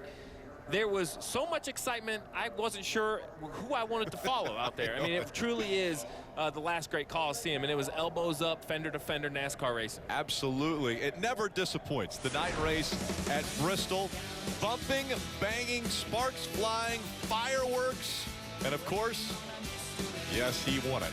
Kurt Busch gets the win. On the other side of the break, the Honda Power Sports post-race.